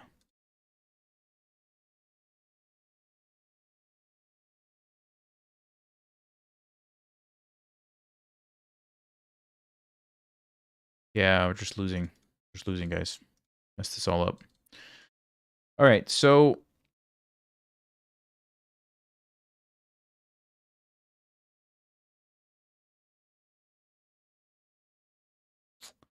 Yeah, I mean, I could do this, maybe, check and take the knight, but it's still a totally losing position. We'll do it, but game's basically over.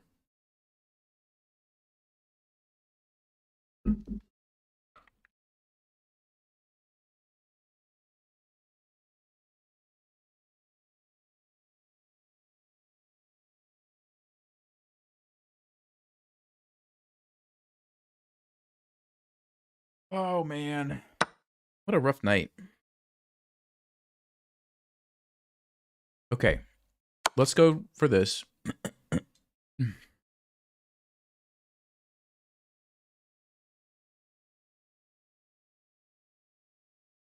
The problem is, if you remember, I sacrificed my rook. So I don't really have anything in return for it. Queen g5 even probably just wins for... I mean, I'm attacking some stuff, but if black's paying attention, which they are, probably checkmate here for black. Actually, no, it's not that simple. Because if you move the bishop, I will take the rook. So I guess they have to play like knight c6, though. Knight c6. Oh, wait a second. Wait a second. Oh.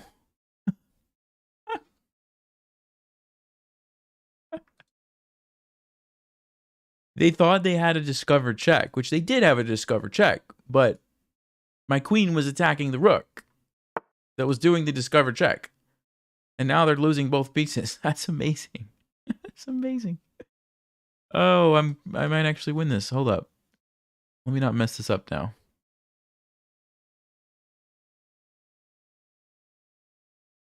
I think I could safely take this. There is a check here, but I don't really care. I would probably get checkmate on the king. Yep, that's why you play it out, because sometimes you get lucky. Sometimes you get lucky.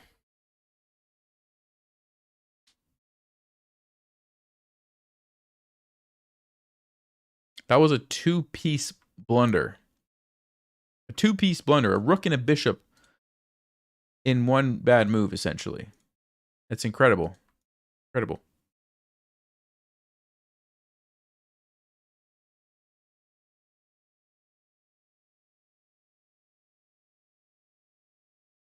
Oh, man.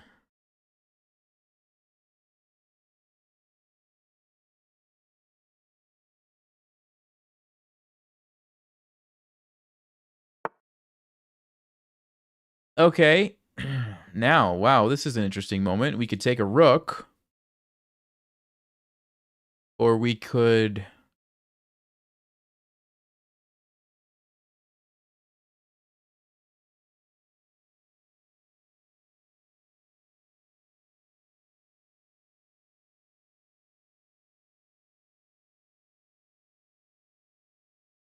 Oh, whoa, what do I do here? Check, check. King goes there, check, king goes there. Or I take a rook. What is black's idea behind sacrificing this? He wants to go check and I move. Oh my goodness. What do I do? What do I do? I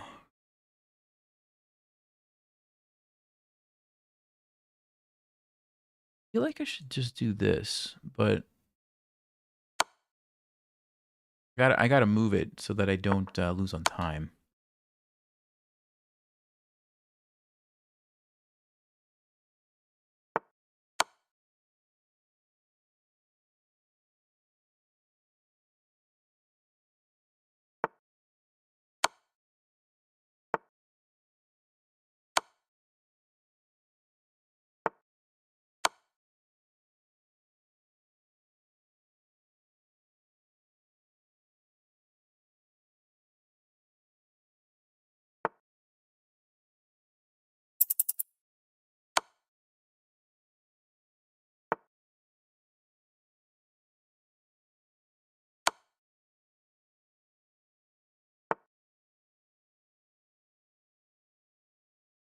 Do I not have a checkmate somewhere here?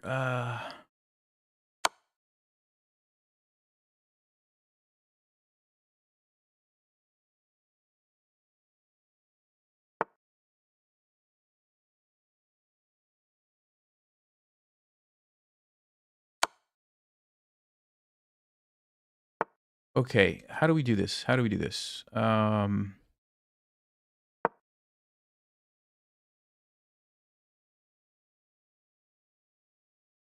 Checkmate here, but the queen's going to start checking me, I think. But I should be able to run and hide. Right here. Let's see. No checks. That's amazing. There's no checks.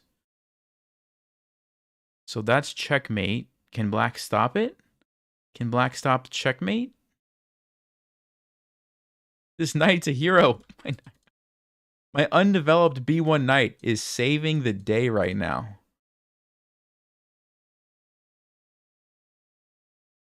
Look at that. Look at that.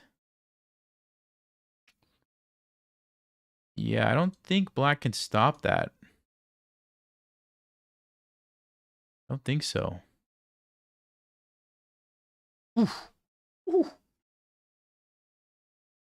Oh, what a comeback. What a crazy comeback.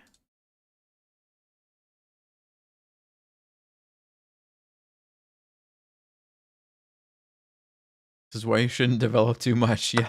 All right, that's not check. So I will go for checkmate. Wow. Wow. All right, let's check the game review on that. What do you think the graph's going to look like? Yeah, look at that right there. Oh, I'm sorry. I feel bad for our opponent. That's got to hurt, but well, you don't give up? I mean, I was getting destroyed here. Stockfish says it was -9 for black. -9. I mean, I am just... There's nothing. There's nothing here. Black actually had checkmate in 4 moves, starting with queen e3 check. King f1. Double check. Notice the difference here. It's a double check. So I don't have time to take it because it's also check with the bishop. Okay? And then king g2, queen f2 check, and checkmate with the rook. So there it was.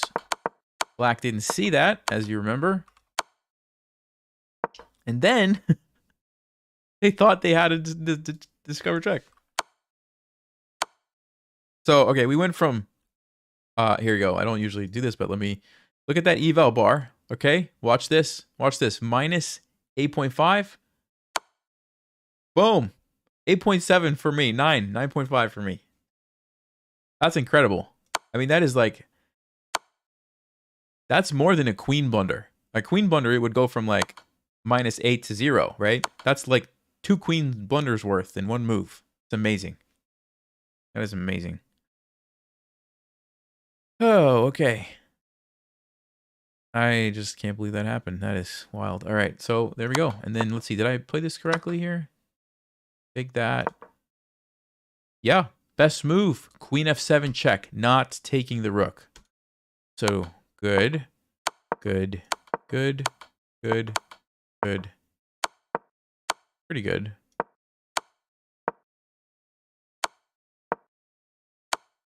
Let's see. What was the best? The best move was actually knight c3. Allowing this? Interesting. Interesting. What is Stockfish up to here? Oh, okay. So you have to run over. Oh, wow. Stockfish is so good. There's like all these little tricky things. Stockfish is crazy. Oh, man. Okay. Let's see. I think we can play one more game here, guys. One more game. As a reminder, Breaking 1500, if you want more information, I pinned the link. You can check out the sales page. It has all the stuff there. And it does close on Friday, so I highly recommend if you're thinking about trying to improve, check it out. Gotten some fantastic feedback so far. So, all right. PRM leg. D4. Let me play... All right, let's do it again. We played this earlier. We'll play the Owens defense here again. Bishop to b7. Be some live practice watching this. e6. We're going to put our bishop here if they let us. Okay. So we can't go there now because there's no knight to attack. So instead, we will just develop this way and attack like this. Okay, yeah. So this is the other way that they can do it, where they don't give us the option. And I think D5 is the way we do this. Actually, need to go watch my own videos. Let's play D5. I think this is okay. I think you can also play like C5 or something, but just kind of striking at these light squares is usually what you want to do. If the knight is there, we use the bishop to help us. If the knight is not there, obviously you can't. You just do what you can. And the bishop's probably just going to go somewhere else later. We have to watch out here for a fork, obviously. We'll probably put it on E7 and castle, but let's see what... Okay, so again, we run into the issue of this. A lot of people kind of know how annoying it is. So at the top levels, you don't see that a ton. They don't like to let you do that. So what do we do now? I think I can safely trade that. And now we've unleashed the queen. Probably going to bring my knight to D7 or the bishop here. Knight or bishop, and then we use the C pawn to strike some more. Yeah, let's put the knight here. And bishop E7, castle, C5, rook C8. This is kind of how we're going to approach the game here.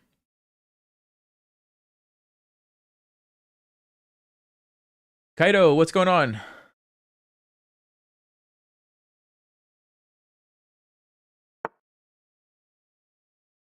Okay, so they pin us. I think we should probably just break the pin, add a defender, keep it nice and simple. Do we want to take with the bishop? The only thing I'm afraid of is, does the knight ever jump in here and cause us problems? Taking with the bishop is actually interesting. I mean, you can't go there right away because we take, but maybe in the future you can. Yeah, I'll take this way. I'm not actually sure here, but I will take this way. This looks kind of interesting. Yeah, and I think what I'm going to do is put my queen there just to sort of build the pressure on these key squares, like here and here, okay? Bishop E4. So do we trade and castle? Do we castle this way to defend the bishop with our king? Or that's pretty much it. That's pretty much it. We trade and we castle this way. Or we castle this way. So which side of the board would I rather my king be on? It's probably safer over here. I haven't moved the pawns. So... Oh, there's queen c6. Hold up. Queen c6. Rook d8 there. Takes... No, it should be fine. It should be fine. All right, so we'll take. We'll castle.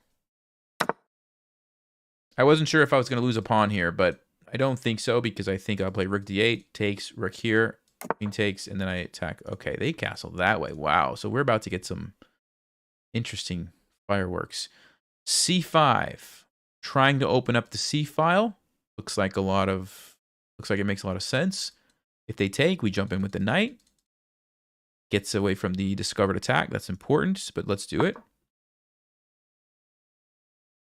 And notice I'm not waiting around, especially when you have opposite side castling. You got to be careful because they might start throwing pawns at your king, and you don't want to have to, you know, be behind. So I'm just striking as quickly as I can. Okay, they push by. Probably I'm going to take that because otherwise they could push, get this annoying protected pass pawn. Don't think we want to allow that in most situations. So, although I say that, where's my knight going to go? It's actually, hold up. That's actually a bit of a problem for me. My knight has nowhere to go. Rook to d8. Double up. If I move...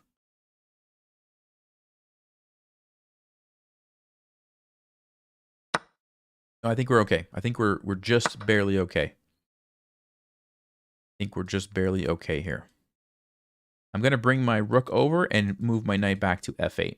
With the knight on f8, there is no mate, right? Do it.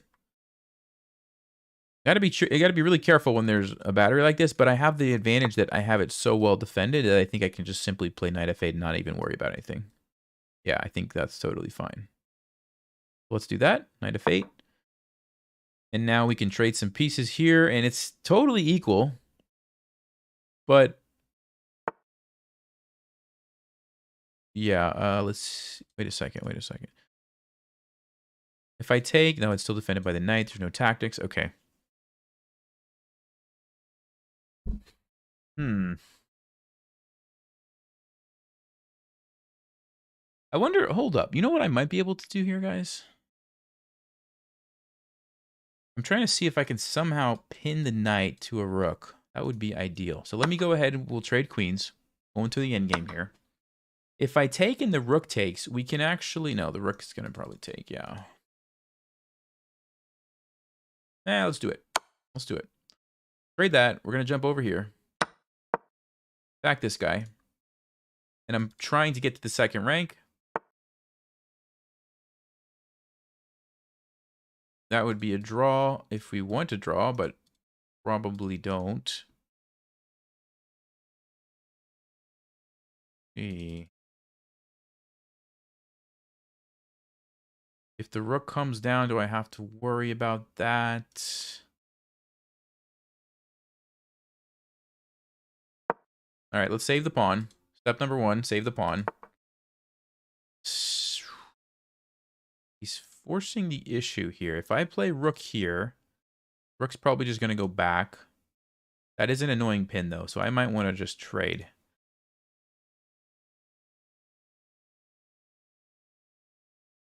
Yeah. It's going to be kind of a race to whose king can get to the game first. All right, let's do it. Let's do it. We'll take that. I want my king to come in, so I need to move the knight so that the king can come into the game. So let me go knight here to clear the way for the king.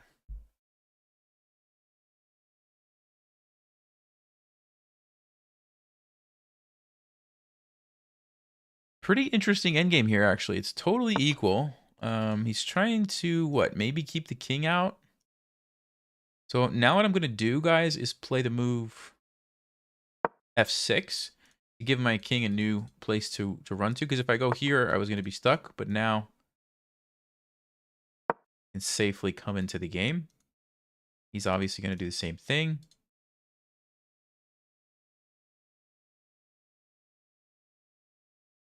It's really interesting because the pawn's on both sides of the board.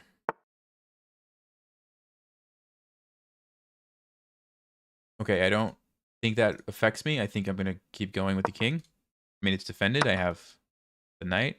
But he's isolating his pawns. I don't quite understand that one. I'm going to keep mine together.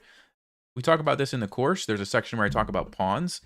And keeping them side by side is usually the best configuration. Because, yeah, if something like this happens, you have lots of options. I can push this one. I can push this one. I can leave it because it's already defended. Check. Yeah, I will push it forward. Now I'm thinking we jump in. He's going to go king e3. We come over here. He's going to move that. We attack it again. He's going to move it. We attack it again. Basically just trying to win a pawn.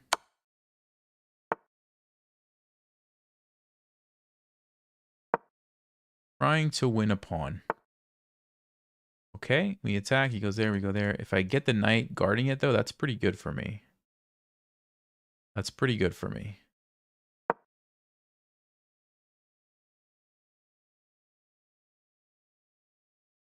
Okay, you got to play a4, I think. Unless I'm missing something. Let me go back. Knight b2. Yeah, he's tied up guarding it. That's great. So let's invade with the king.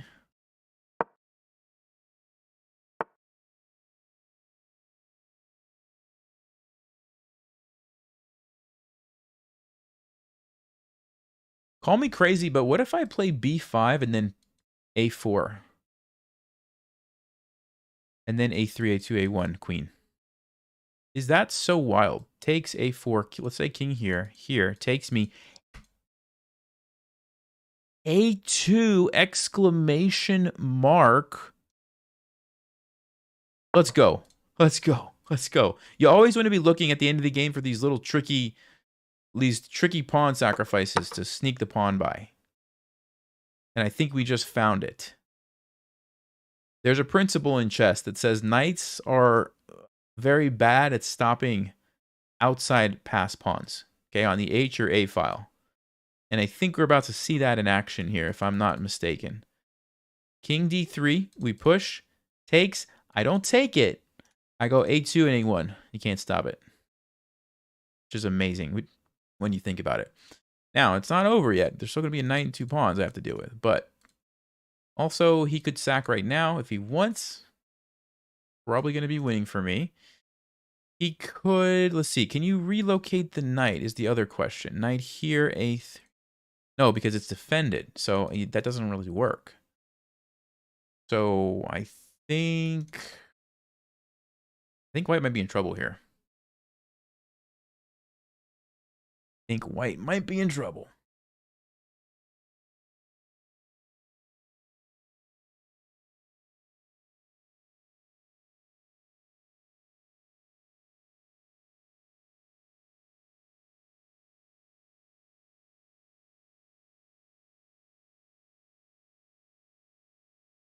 What if B6 though? Oh yeah, B6, if this pawn ever moves, I'll just use my king to stop it.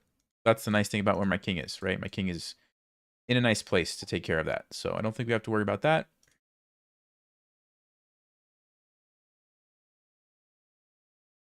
I don't really know what else white can do, honestly. King here, A3, king here, A2. Again, you can't get through. Knight here, A3, knight back. I just push. Yeah, he probably honestly has to sack the knight at some point, either now or after going here, and then try to use these as a distraction while his king somehow tries to sneak in and get my pawns. Like something like that is what white's plan is going to have to be. My plan, obviously, is first win the knight by this pawn, then gobble these up, and at the same time, don't let him take these. It's still tricky. It's still tricky. But I think we can do this.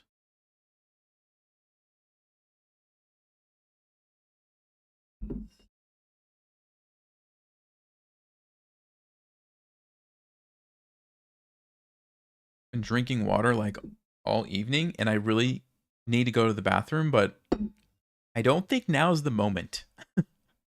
I think I might need those few extra seconds. So I'm gonna wait. I'm just gonna wait.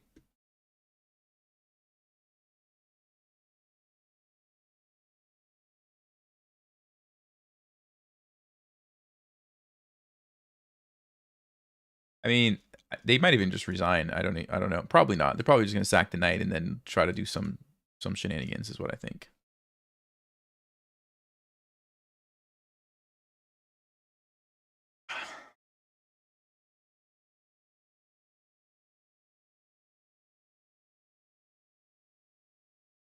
By the way, while we're waiting here, there is a nice endgame module in the course. Module 8 is full of endgame stuff, and I tried to really pick like the key things, the most important things. There's tons of endgame stuff, and a lot of it is just not really applicable in most situations. So I tried to like skim that. Okay, we're gonna go stop this. Obviously, that's a no-brainer because if we allow that, it doesn't make sense. We still have the same sort of thread here. Oh, he wants to. Okay, that was a good idea. That was a good idea. So do I go here? King goes over A3. King goes there, A2. Oh, does he stop it? No, the king can't go there. He goes there, but on A3, you can't go where you need to go. So I don't think he gets through. Unless you go here. Here.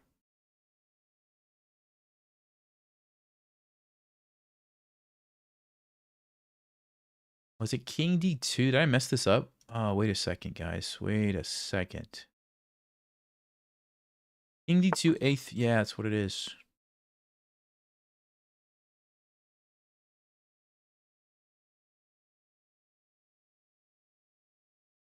Well, that's unfortunate.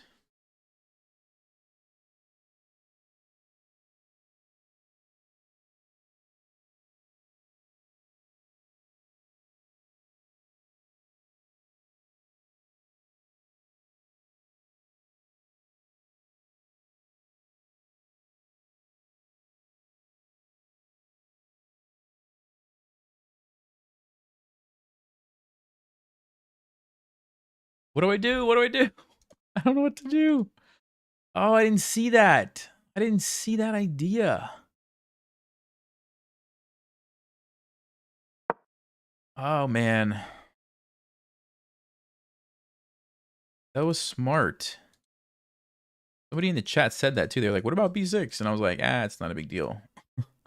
It's not a big deal about the pawn getting a queen. It's a big deal about luring my king away from this square because the knight needed it to stop the pawn.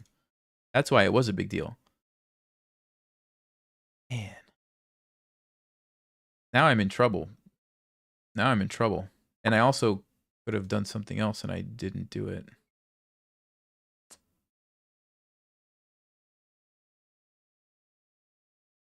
Yeah.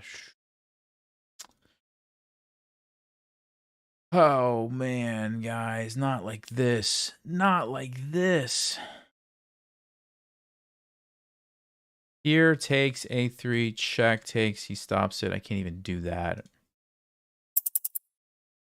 And so sad. So sad.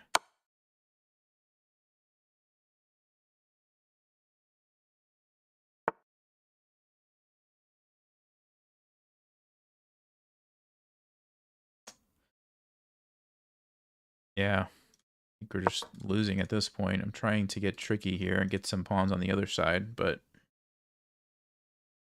Oh, man, I think I messed that up. We'll have to check. It's possible that I messed it up, or maybe he just found the solution. That's the other thing that could have happened, right? Let me take this and try to get the knight back to save what's happening here.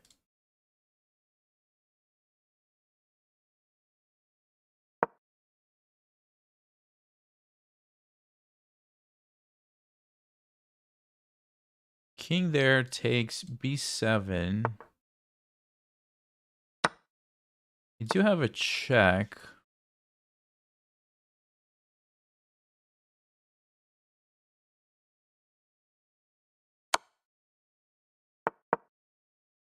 I have a little trick. Let's see if he's going to fall for my little trick. Queen here, check, takes. Yeah, it's a little sneaky move. He sees it, unfortunately. And that's it, isn't it? That's the end.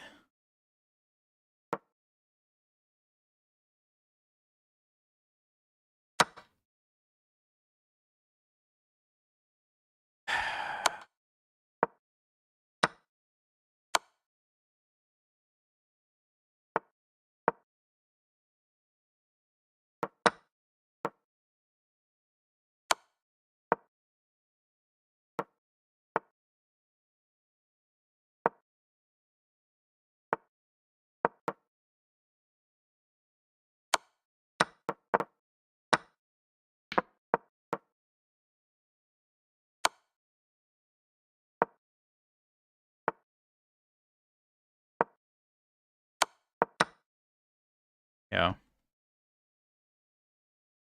Oh, unbelievable. Unbelievable. Come on. That's a frustrating game. That's a very frustrating line. Wow, 90? Seriously? Who is this guy? Who is this guy?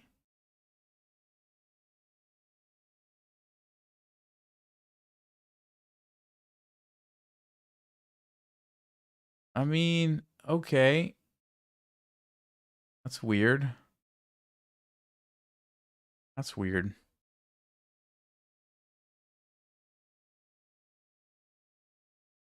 I guess I can't really feel bad. I mean, look at that chart. I never really had a chance. I never had it.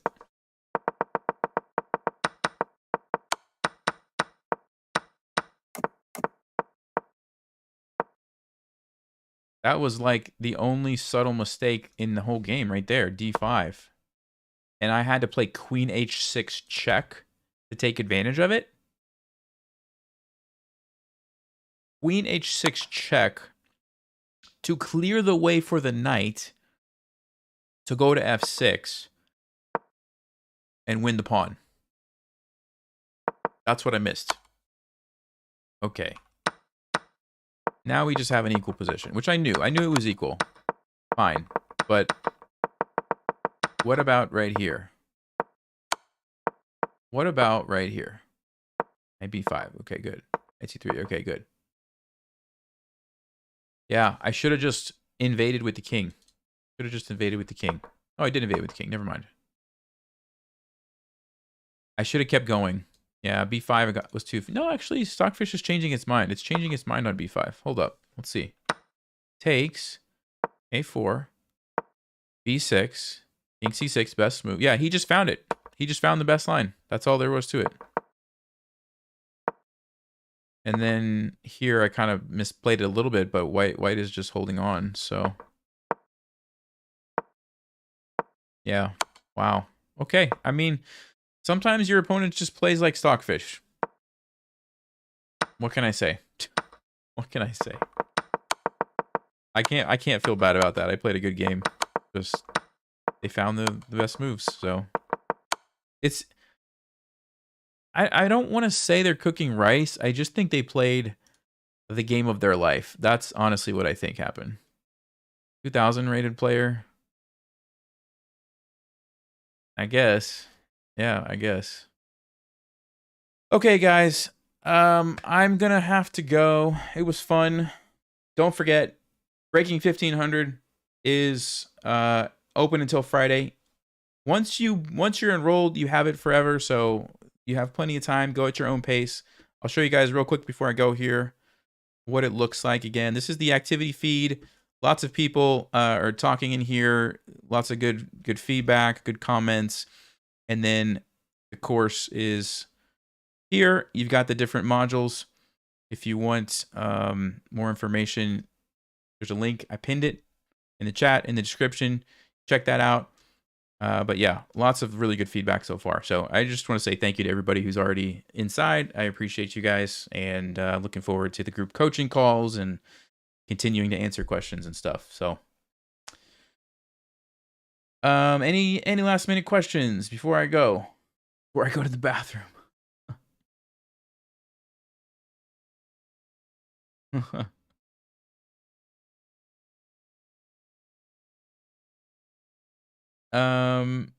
So I'm focusing on the students inside, Daniel, so that I can really answer lots of questions, and I don't want to just keep it open unlimited time for that. And then the group coaching, we want to make sure we have the questions ahead of time, and so it'll come back eventually, but it's going to be quite a few months probably. So if you want to take advantage, and it's probably going to be the cheapest price that it's going to be at right now. So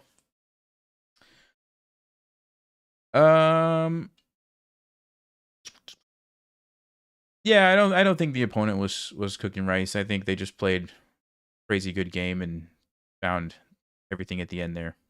So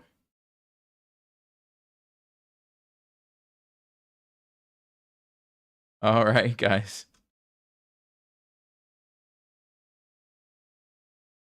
All right, take it easy. I'll see you next time. Stay sharp, play smart, and take care. And don't forget, check out Breaking 1500. You won't regret it, trust me.